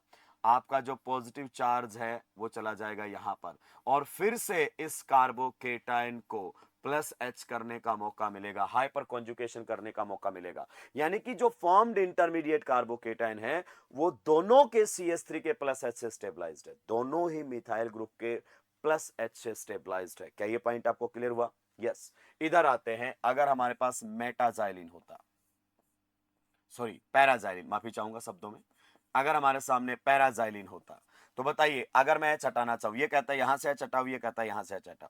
चलिए हम हटा लेते हैं इसके हिसाब से H। क्लियर? इस वाले H को रिप्लेस कर लेते हैं। एक ही बात आप यहां से करो या यहां से करो। अगर हमने इलेक्ट्रोफाइल से ये वाला H हटाना है तो हमें इलेक्ट्रोफाइल को जोड़ना भी फिर इसी पर ही पड़ेगा। आप ये बात जानते हैं। देखिए, आपको मैं क्लियर कर दूं भाई, अगर आप इस क्वेश्चन बैंक का आनंद लेना चाहते हैं तो मुझे आप फॉलो करते रहिए, वहां से आपको बेटर क्लियरिटी मिलेगी, ठीक है। अगर आपको अच्छे से ऑर्गेनिक केमिस्ट्री आती है, आप जिस भी सर से पढ़ रहे हैं, बेहतरीन लेवल पर चीजें आपको समझ में आ रही है, तो डेफिनेटली आप यहां पर जुड़े रह सकते हैं, कोई दिक्कत नहीं है। तो यहां पर आपका, अगर हम इलेक्ट्रोफाइल को जोड़ेंगे, ठीक है, तो हमने यहां जोड़ दिया है आपका इलेक्ट्रोफाइल। क्लियर? अगर आप बताइए डबल बॉन्ड के इस कार्बन पर इलेक्ट्रोफाइल जुड़ेगा तो यहां पर क्या बनेगा? कार्बोकेटाइन। और आपका फॉर्म्ड कार्बोकेटाइन बताइए CH3 के प्लस H से स्टेबलाइज्ड है? डेफिनेटली स्टेबलाइज्ड है। फिर अगर अपन बात करें, पाई बॉन्ड को रेजोनेंस करने का मौका मिलेगा। जब पाई बॉन्ड आपका रेजोनेंस करेगा तो रेजोनेंस करके आप जानते हैं अगली पोजीशन पर चला जाएगा। यहां पर आपका इलेक्ट्रोफाइल आकर जुड़ ही चुका था, यहां पर पाई बॉन्ड ने रेजोनेंस किया तो पॉजिटिव चार्ज यहां पर आ गया। आप फिर से बताइए, क्या आपके पॉजिटिव चार्ज को रेजोनेंस करने का मौका मिलेगा? जी हाँ, ये फिर से रेजोनेंस करेगा, और जब ये फिर से रेजोनेंस करेगा तो पॉजिटिव चार्ज वहां खिसक जाएगा। आप बताइए, इस पॉजिटिव चार्ज को कितने मिथाइल के साथ हाइपर करने का मौका मिला है? मात्र एक मिथाइल के साथ। और इस पॉजिटिव चार्ज को दो मिथाइल के साथ हाइपर करने का मौका मिला है। यहां पर भी 3 अल्फा एच ने हाइपर किया, वहां पर भी 3 अल्फा एच ने हाइपर किया। तो technically this carbocation is more stable and this carbocation is less stable. It means अगर हम रिएक्टिविटी की बात करना चाहें दोस्तों, बहुत ही शानदार क्वेश्चन बताया आज आपको ये। तो मेटाजाइलिन की जो रिएक्टिविटी है एरोमेटिक इलेक्ट्रोफिलिक सब्स्टिट्यूशन में, वो ज्यादा है आपके किससे? किससे? पैराजाइलिन से। किससे? पैराजाइलिन से। तो आपको फिर मेटाजाइलिन की, ये मेटाजाइलिन है, ये मेटाजाइलिन है, ये ज्यादा रिएक्टिव है as compare to your paraxylene. एक बार ऑर्थोजाइलिन के साथ भी आप कंपेयर करेंगे। तो चलिए, जो अधूरा छोड़ दिया था उसमें एरो लगा देते हैं। तो अगर अपन बात करना चाहें किसमें, डी और ई में से रिएक्टिविटी किसकी ज्यादा रहेगी? डी की। सो this will be the reactivity order, this will be the reactivity order. बहुत ही शानदार क्वेश्चन आप लोगों के बीच में डिस्कस होता हुआ। चलिए अगले क्वेश्चन पर चलते हैं, बी पॉइंट की तरफ चलते हैं। बी वाले में ये कहता है बेंजीन हमारे सामने है, ब्रोमोबेंजीन हमारे सामने है, नाइट्रोबेंजीन हमारे सामने और टोलिन हमारे सामने है। तो ये लीजिए बेंजीन हमारे सामने है, ठीक है, ओके। उसके बाद अगर अपन बात करें ब्रोमोबेंजीन हमारे सामने है, तो यहां पर मैंने ब्रोमीन लगा दिया है। उसके बाद क्या कहता है, नाइट्रोबेंजीन हमारे सामने है, ओके, तो ये आपका नाइट्रोबेंजीन आ गया है। उसके बाद कहता है टोलिन हमारे सामने है, तो CH3 आ गया है। क्लियर? जी हाँ। तो ये अपना 1 मान लेते हैं, इसको हम 2 मान लेते हैं, इसको हम 3 मान लेते हैं और इसको हम 4 मान लेते हैं।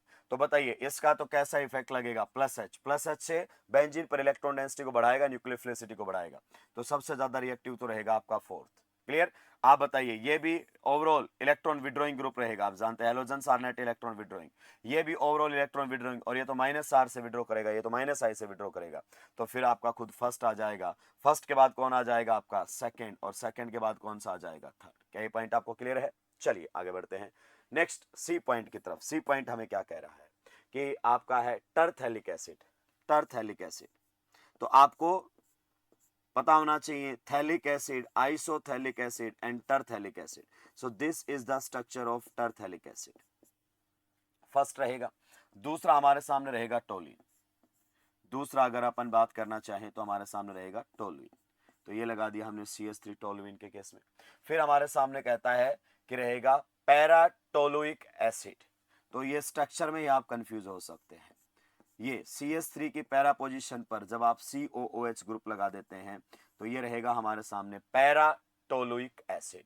फिर हमारे सामने है पैराजाइलिन। देखो कितना बेहतरीन क्वेश्चन है, काफी चीजें सिखाएगा। ये नाम मैंने वहीं से ही उठाए हैं जो आपके एनसीईआरटी में है। एनसीईआरटी में कोई बात नहीं है तो हम बात नहीं करेंगे। आप बताइए, इस पर दो ग्रुप लगे हुए, दोनों का एक ऐसा इफेक्ट है -R।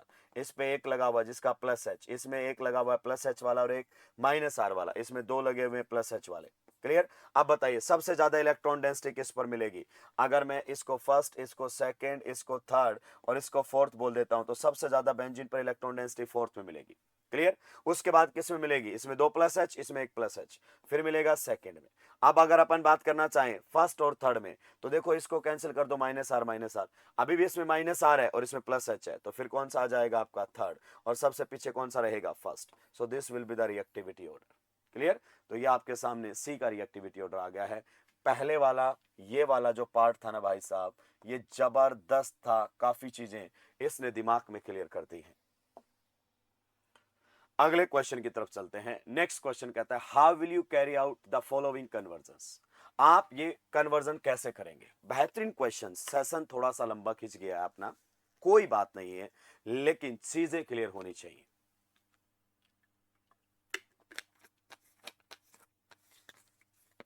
चलिए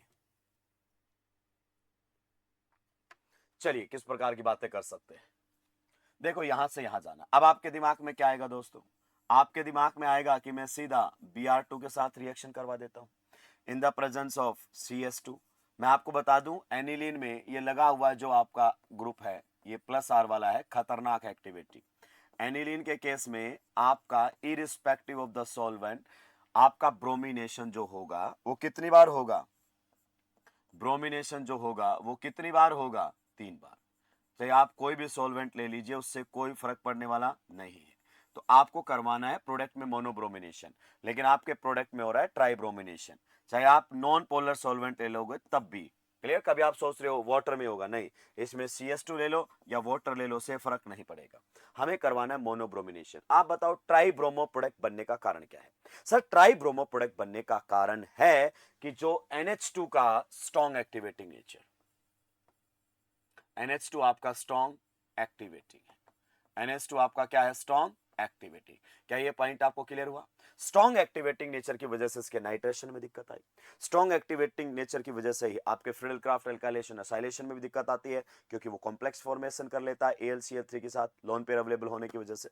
तो इसमें दिक्कतें अनेक है, मेरा पॉइंट याद रखिएगा, एनिलीन में दिक्कतें अनेक, सॉल्यूशन एक। इसको स्ट्रॉन्ग एक्टिवेटिंग से मॉडरेट एक्टिवेटिंग में कन्वर्ट करना पड़ेगा।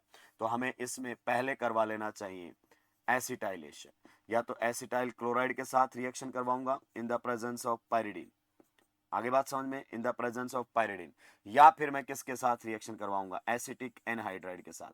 दोस्तों ये जो स्टेप आएगा ये ऐसा नहीं मैकेनिज्म का स्टेप रहने वाला है, अभी अभी अभी अभी मैं इसका मैकेनिज्म डिस्कस नहीं कर पाऊंगा। हालांकि कोई ड्रॉपर बच्चा मुझे फॉलो कर रहा होगा तो उसको ये पॉइंट्स क्लियर हो जाएंगे कि ये करेगा अटैक, O- बनेगा, वापस बॉन्ड बनेगा और Cl हटेगा अटैक।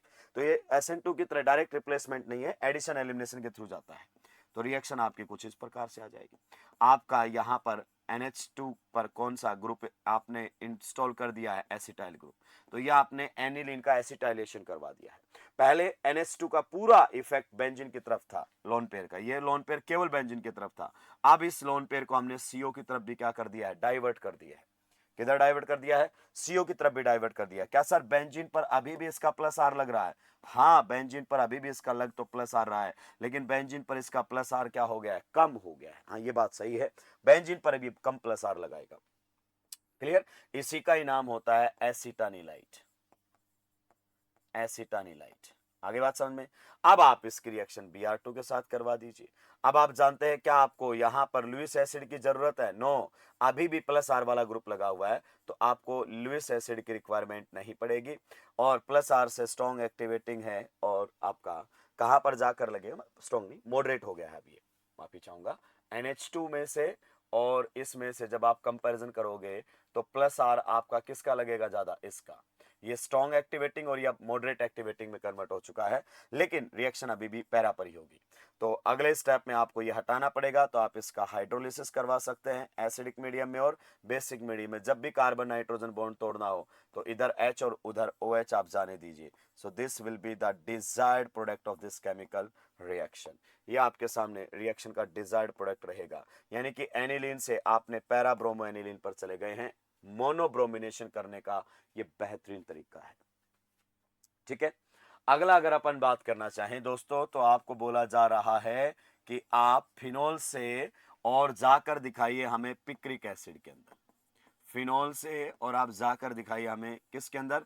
पिक्रिक एसिड के अंदर। ठीक है, तो आपके दिमाग में आ रहा होगा कि सर आपके सामने यहां पर अगर मैं कंसंट्रेटेड HNO3 ले लूं, क्या ले लूं? Concentrated HNO3। मैं आपको क्लियर कर देता हूं कि सर मैं जानता हूं अगर मैं डाइल्यूट HNO3 लूंगा, क्या लूंगा? डाइल्यूट HNO3, और लो टेम्परेचर पर रिएक्शन को करवाऊंगा तो मोनोनाइट्रेशन होता है, मोनोनाइट्रेशन होता है। आपका NO2 ग्रुप एक ही बार इंट्रोड्यूस होता है फिनोल के ऊपर, जिसमें एक आपका ऑर्थो वाला बनेगा और एक पैरा वाला। और इसमें मेजर प्रोडक्ट आपका कौन सा होता है? कौन सा होता है मेजर प्रोडक्ट आपका? ऑर्थो वाला, due to intramolecular hydrogen bonding. So ये आपका मेजर प्रोडक्ट के फॉर्म में बनकर आ जाता है। क्या ये पॉइंट आपको क्लियर हुआ? और कंसंट्रेटेड जब मैं लेता हूं तो 3 बार नाइट्रेशन होता है, तो मैं ये करवा लूं। लेकिन आप जब ये करवाते हैं तो पुअर यील्ड मिलती है आपको, और जब भी कोई आप चीज प्रिपेयर करते हैं तो यील्ड अच्छी आनी चाहिए। इसमें बनेगा पुअर यील्ड के अंदर, तो ये सही तरीका नहीं है। फिनोल से अगर आपको पिक्रिक एसिड बनाना है तो आप डायरेक्ट नाइट्रेशन ना करवाएं, जिसकी वजह से क्या हो जाएगा? आपका रिंग का ऑक्सीडेशन हो जाएगा। बिकॉज HNO3 के बारे में कैसे भूल जाते हैं कि ये आपका ऑक्सीडाइजिंग एजेंट भी है, ये आपका ऑक्सीडाइजिंग एजेंट भी है, रिंग ऑक्सीडेशन कर देता है। क्या ये पॉइंट आपको क्लियर हुआ? जी हाँ, तो हमें डायरेक्ट नाइट्रेशन नहीं करवाना चाहिए। तो सर फिर क्या करवाएं? मैंने आपको तरीका बताया था। पहले आप रिएक्शन करवाओगे कंसंट्रेटेड H2SO4 के साथ, कंसंट्रेटेड H2SO4 के साथ रिएक्शन करवाओगे तो सल्फोनेशन हो जाएगा।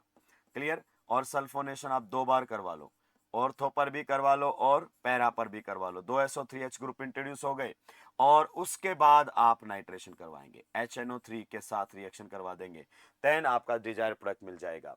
आपके रिंग के ऑक्सीडाइज होने का कारण क्या था, कोई बताएगा? रिंग के ऑक्सीडाइज होने का कारण था रिंग पर इलेक्ट्रॉन डेंसिटी का बढ़ जाना। ये आपका प्लस आर इफेक्ट लगाता है और आप जानते हैं ये भी कैसा ग्रुप है आपका, स्ट्रॉन्ग एक्टिवेटिंग ग्रुप है। ये भी आपका स्ट्रॉन्ग एक्टिवेटिंग ग्रुप है जिसकी वजह से रिंग पर इलेक्ट्रॉन डेंसिटी अच्छी खासी बढ़ जाती है और HNO3 रिंग का ऑक्सीडेशन कर देता है। जैसे ही आप SO3H ग्रुप इंट्रोड्यूस करोगे वो माइनस आर इफेक्ट लगाएंगे और रिंग पर इलेक्ट्रॉन डेंसिटी को कर देंगे कम, रिंग का ऑक्सीडेशन अब नहीं होगा। और SO3H ग्रुप को लगाना और हटाना दोनों ही आसान है, आप जानते हैं रिवर्सिबल प्रोसेस है दोस्तों, तो बहुत आसानी से ये हट भी जाएगा और आपके सामने डिजायर्ड प्रोडक्ट क्या बन जाएगा, पिक्रिक एसिड। क्या बन जाएगा, पिक्रिक एसिड। तो आप पहले करवाएंगे सल्फोनेशन और उसके बाद करवाएंगे नाइट्रेशन। आप डायरेक्ट नाइट्रेशन करके पिक्रिक एसिड नहीं बना सकते, किससे, फिनोल से। क्या ये पॉइंट आपको क्लियर हुआ? ठीक है, मैंने बोला था ना, याद है ना जुगाड़, SO3H ग्रुप अगर पहले से रिंग पर है तो उसको ऐसे इग्नोर करें जैसे क्लास में मास्टर को आप इग्नोर करते हो।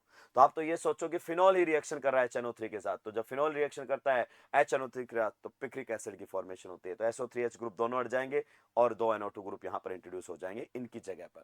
चलिए अगले क्वेश्चन की तरफ चलते हैं। अब आपको करवा रहा है ये, आप समझ गए, आपने CH3CO ग्रुप इंट्रोड्यूस करना है, तो इसके लिए आप क्या करवा सकते हैं, आप चाहेंगे कि लो सर कोई दिक्कत नहीं है, कोनो दिक्कत ही नहीं है, अपन करवा देंगे फिडलक्राफ्ट असाइलेशन, इससे यहां से Cl चुरा लेंगे और हमारे पास ये इलेक्ट्रोफाइल आ जाएगा।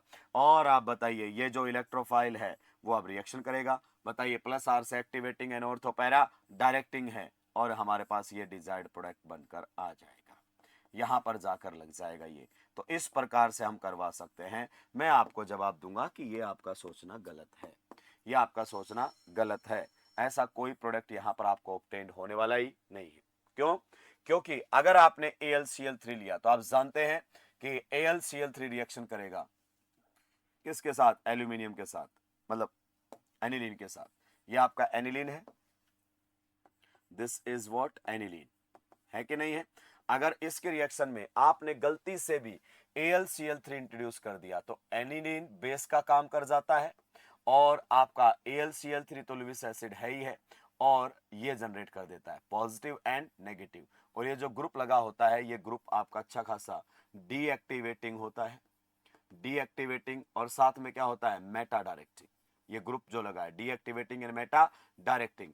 तो एनिलीन और आपका AlCl3 आपस में रिएक्ट करके कॉम्प्लेक्स फॉर्मेशन करते हैं in which the attached group is deactivating and meta directing, जो कि आपकी फिडलक्राफ्ट एल्काइलेशन और असाइलेशन को होने ही नहीं देता है। तो आप एनिलीन का डायरेक्ट फिडलक्राफ्ट एल्काइलेशन और असाइलेशन नहीं करवा सकते और उसका भी कारण है इस NH2 का जो लोन पेयर है वो सीधा AlCl3 के पास जाता है। तो दोस्तों मैं आपको कितनी बार याद दिलाऊं, सर दिलाते रहिए आप तो याद हमें, आप तो हमारे बारे में जानते ही हैं कि एनिलीन में दिक्कतें अनेक और सॉल्यूशन एक, ये अपना डायलॉग याद रखिएगा आप। तो यहां पर पहले आपको एसिटाइलेशन करवाना पड़ेगा, ये करेगा अटैक और ये बॉन्ड तोड़कर निकलेगा खटैक, ऐसा नहीं मैकेनिज्म के थ्रू। ये आप पढ़ेंगे 12th वालों, आपको आगे पढ़ाई जाएगी, ड्रॉप पर बच्चा इसको पहले से जानता है। तो यहाँ पर SNA मैकेनिज्म हो जाएगा कुछ इस प्रकार से, माफी चाहूंगा यहाँ पर AlCl3 नहीं होगा, AlCl3 नहीं होगा, यहाँ पर आपका पायरिडिन रहेगा एज ए बेस। पायरिडिन का क्या रोल है टाइम पर बताए जाएंगे। तो ये आपके सामने प्रोडक्ट बनकर आ जाएगा, क्लियर। अब आप करवा लीजिए फिडलक्राफ्ट असाइलेशन वाला। अब आप रिएक्शन लेकर आ जाइए CH3COCl in the presence of AlCl3। क्यों? क्योंकि अब अगर AlCl3 को इलेक्ट्रॉन मिलेंगे भी तो नाइट्रोजन वाले नहीं, कौन से मिलेंगे, ऑक्सीजन वाले। ये तो डीलोकलाइज्ड है, वो लोकलाइज्ड है, तो अब ये दिक्कत नहीं रहेगी। यहां से आप चुरा लेंगे क्या, Cl और कार्बोकेटाइन का जनरेशन, लगा हुआ ग्रुप प्लस आर वाला, activating and ortho para directing. तो बताइए आने वाला इलेक्ट्रोफाइल कहां पर चला जाएगा, पैरा पोजीशन के ऊपर। नॉर्मली मेजर प्रोडक्ट पैरा से बनता है। लेकिन सर हम क्या बनाने चले थे और क्या बना दिया, क्या आपने ग्रुप इंट्रोड्यूस कर दिया, यस, लेकिन नाइट्रोजन पर भी तो कुछ इंट्रोड्यूस हो गया है। तो इसको हटाने का तरीका बताया ना भाई, हाइड्रोलिसिस करवा दो, एसिडिक मीडियम या बेसिक मीडियम में इधर आ जाएगा H और इधर आ जाएगा OH एंड आपको अपना डिजायर्ड प्रोडक्ट यहां पर मिल जाएगा। तो एनिलीन का आप डायरेक्ट फिडलक्राफ्ट एल्काइलेशन या फिर डायरेक्ट फिडलक्राफ्ट असाइलेशन नहीं करवा सकते। ये देखो फिर से आपने ये सोचा है। अगर आप सोच रहे हैं कि सर मैं ऐसा रिएक्शन करवा दूंगा CH3 CH2 Cl in the presence of AlCl3, तो ये आपका सोचना गलत है। कारण रिएक्शन ही नहीं होगी, रिएक्शन ही नहीं होगी, नो रिएक्शन हो जाएगी। यहां पर मैं अलग से आपको बता देता हूं कि अगर आपके दिमाग में ये चल रहा है कि सर मैं तो इस प्रकार से डायरेक्ट करवा दूंगा, क्या फिडेल क्राफ्ट एल्काइलेशन, अगर डायरेक्ट करवाओगे तो मैं बोलूंगा नो रिएक्शन। क्या रहेगा? No reaction. क्लियर? आप जानते हैं AlCl3 आते ही एनिलीन के साथ रिएक्शन करके कॉम्प्लेक्स बनाता है, और इस कॉम्प्लेक्स के बनने के बाद आपकी फिडेल क्राफ्ट एल्काइलेशन और असाइलेशन नहीं होती है। मैं कितनी बार बताऊं कि ये जो इलेक्ट्रोफाइल्स होते हैं ये वीक इलेक्ट्रोफाइल्स होते हैं, ये डीएक्टिवेटिंग और मेटा डायरेक्टिंग ग्रुप की प्रेजेंस में रिंग पर एरोमेटिक इलेक्ट्रोफिलिक सब्स्टिट्यूशन शो नहीं करते हैं। तो सर फिर इसमें कैसे निपटा जाए? तो मैं कितनी बार बता चुका हूं भाई, एनिलीन में दिक्कतें अनेक और सॉल्यूशन एक। क्या पहले आपको क्या करवा लेना चाहिए? यहां पर एसिटाइलेशन, ये अपने लोन पेयर से इधर करेगा अटैक और ये निकलेगा खटैक, मैकेनिज्म रहेगा SNAE, लेकिन आपको अभी नहीं चमकेगा। ड्रॉपर बच्चा इस बात को समझ सकता है। तो यहां पर जब रिएक्शन होगा तो आपके सामने फॉर्मेशन हो जाएगा किसका? एसिटानिलाइट का। अब आप करवा लीजिए फिडेल क्राफ्ट क्या alkylation, CH3 CH2 in the presence of Cl AlCl3 में। तो यहां से ये Cl चुरा लेगा, केटाइन बन जाएगा, अभी भी रिंग पर इसका प्लस R है, तो एल्काइल ग्रुप आपका कहां पर जाकर लग जाएगा? बताइए, आपके पैरा पोजीशन के ऊपर जाकर लग जाएगा। क्लियर? पैरा पोजीशन पर लग जाएगा। तो अब आगे आप जानते हैं आपको क्या करना पड़ेगा, इसको हटाना पड़ेगा, जिसके लिए आप हाइड्रोलिसिस की मदद लेंगे। आप एसिडिक या बेसिक मीडियम कहीं से भी करवा सकते हैं, यहां पर H वाटर से और यहां पर OH आ जाएगा, and this will be the desired product of this reaction. तो दोस्तों ध्यान रखिए, अगर आपको एनिलीन में नाइट्रेशन करवाना था तो पहले भी आपको NH2 ग्रुप को प्रोटेक्ट करना पड़ा, और एनिलीन में अगर आप फिडेल क्राफ्ट एल्काइलेशन असाइलेशन भी करना चाहते हैं तो पहले एनिलीन में आप एसिटाइलेशन रिएक्शन करवा लें, क्लियर, सॉरी एसिटाइलेशन करवा लें एनिलीन का, उसके बाद आप रिएक्शन करवाएं तो आपको दिक्कत नहीं आएगा। चलिए आगे बढ़ते हैं नेक्स्ट क्वेश्चन की तरफ। Which of the following will give SEAR reaction with Br2 even in the absence of Lewis acid, even in the absence of Lewis acid? Clear? चलिए हम ये बात करना चाहते हैं even in the absence of Lewis acid। मैं आज की क्लास में डिस्कस कर चुका हूं, लेकिन कुछ बच्चे जो इसी पर्टिकुलर क्वेश्चन को देखने के लिए आएंगे, मैं आपको बता देता हूं। अगर Br2 के साथ रिएक्शन करवाओगे no reaction, no reaction. Clear? आप फिर से वही गलत सोच रहे हो कि सर एडिशन करने पर एरोमेटिसिटी का लॉस हो जाएगा। अरे नहीं भाई, क्यों एडिशन बार बार सोचते हो आप? एडिशन को सोचो ही मत ना, आप तो बस ये सोच के बैठ जाते हो कि इसलिए रिएक्शन नहीं होगी क्योंकि एरोमेटिसिटी लॉस हो जाएगा। अरे ये होगी नहीं, यहां पर ये भी नहीं बनेगा, H हटाकर Br भी नहीं लगेगा आपका, ये वाला प्रोडक्ट भी नहीं बनकर आ रहा ना। मुद्दे की बात तो ये है, माना कि एडिशन तो नहीं होता है, तो फिर आप इस रिएक्शन को करवाते हो किसकी प्रेजेंस में? Br2 in the presence of Fe, या फिर आप लेकर आ जाते हो FeBr3। उम्मीद करता हूं आपको पता होगा ब्रोमोबेंजीन की फॉर्मेशन हो जाती है। एक क्वेश्चन पहले आया था उसमें डिटेल डिस्कशन हो चुका है, और Fe या फिर FeBr3 का रोल भी क्लियर कर दिया है। यह तो इस तरीके से आप इस रिएक्शन की मदद करवा सकते हो। कैसे? कि आप Br2 से Br प्लस जनरेट करके दे दो, तब रिएक्शन बेंजीन पर हो जाएगी। अगर ये काम नहीं कर सकते आप, बेंजीन से सॉरी Br2 से Br प्लस जनरेट करके नहीं दे सकते, जो कि आपका FeBr3 करके देता है, तो फिर आप अपनी बेंजीन की न्यूक्लियोफिलिसिटी को बढ़ाएं, बेंजीन को सफिशिएंटली न्यूक्लियोफिलिक बना दें, सो दैट वहां पर रिएक्शन आपकी हो जाए। तो आप देखिए यहां पर अगर अपन अपने पास आ जाता है कौन? Cl, तो Cl का नेचर एक्टिवेटिंग या डीएक्टिवेटिंग? डीएक्टिवेटिंग हो गया। ये तो बेंजीन से भी लेस न्यूक्लियोफिलिक है, डीएक्टिवेटिंग हमारे सामने रहेगा, तो जिसकी वजह से ये रिएक्शन तो नहीं देगा, ये तो आपका रिएक्शन नहीं करेगा। इसको तो ब्रोमिनेशन करने के लिए आपको लुइस एसिड डालना ही पड़ेगा। यहां पर आपके सामने है मेसिटाइलेशन, मतलब मेसिटाइल, ये गजब का रिएक्टिव होता है भाई, तीन तीन ग्रुप यहाँ पर प्लस H वाले होते हैं, तो ये रिएक्शन कर जाता है। थोड़ा सा डेटाबेस हो गया इसके पर्टिकुलर के केस में, ये रिएक्शन हो जाती है, बहुत गजब का रिएक्टिव होता है। यहाँ पर तो आप जानते ही हैं NH2 का कैसा इफेक्ट लगता है, प्लस R, और प्लस R वाला ग्रुप अगर रिंग पर होता है तो फिर आपको लुइस एसिड की रिक्वायरमेंट नहीं पड़ती है। नेक्स्ट अगर अपन बात करना चाहें OCS3, बताइए OCS3 भी आपका लगा हुआ है प्लस R वाला, तो उसके केस में भी आपको रिएक्शन में लुइस एसिड की जरूरत नहीं पड़ती है। यहाँ पर अगर अपन बात करना चाहें OH है, कैसा इफेक्ट लगेगा, प्लस आर, और प्लस आर वाले में भी आपको लुइस एसिड की जरूरत नहीं पड़ती, यहीं से एक्सप्लेन भी किया था मैंने। अकेले CH3 की औकात नहीं है, ये रिएक्शन नहीं कर पाएगा, आपको यहाँ पर लुइस एसिड देना ही पड़ेगा। क्लियर? तो एक मेसिटाइलिन वाला आपका एक्सेप्शनल केस था, अगर उसको हटा भी देंगे तो कोई खास फर्क पड़ने वाला नहीं है। क्लियर? तो ये आज का हमारा डिस्कशन था, बहुत ही बढ़िया डिस्कशन आज का रहा है, अच्छी चीजें आपको सीखने को मिलेंगी अगर आप इस सेशन को अटेंड करते हैं। तो नेक्स्ट जो अपना डिस्कशन रहेगा वो रहेगा SN2 वाले पार्ट का, यानी कि SN1 SN2 दोनों ही एल्काइल हैलाइड, फिर एराइल हैलाइड अलग से, और +2 के एनसीईआरटी में भी हम माइक्रोस्कोपिक लेवल पर क्वेश्चन प्रैक्टिस करने वाले हैं। ठीक है, आज के लिए इतना ही। आप सभी का बहुत बहुत धन्यवाद।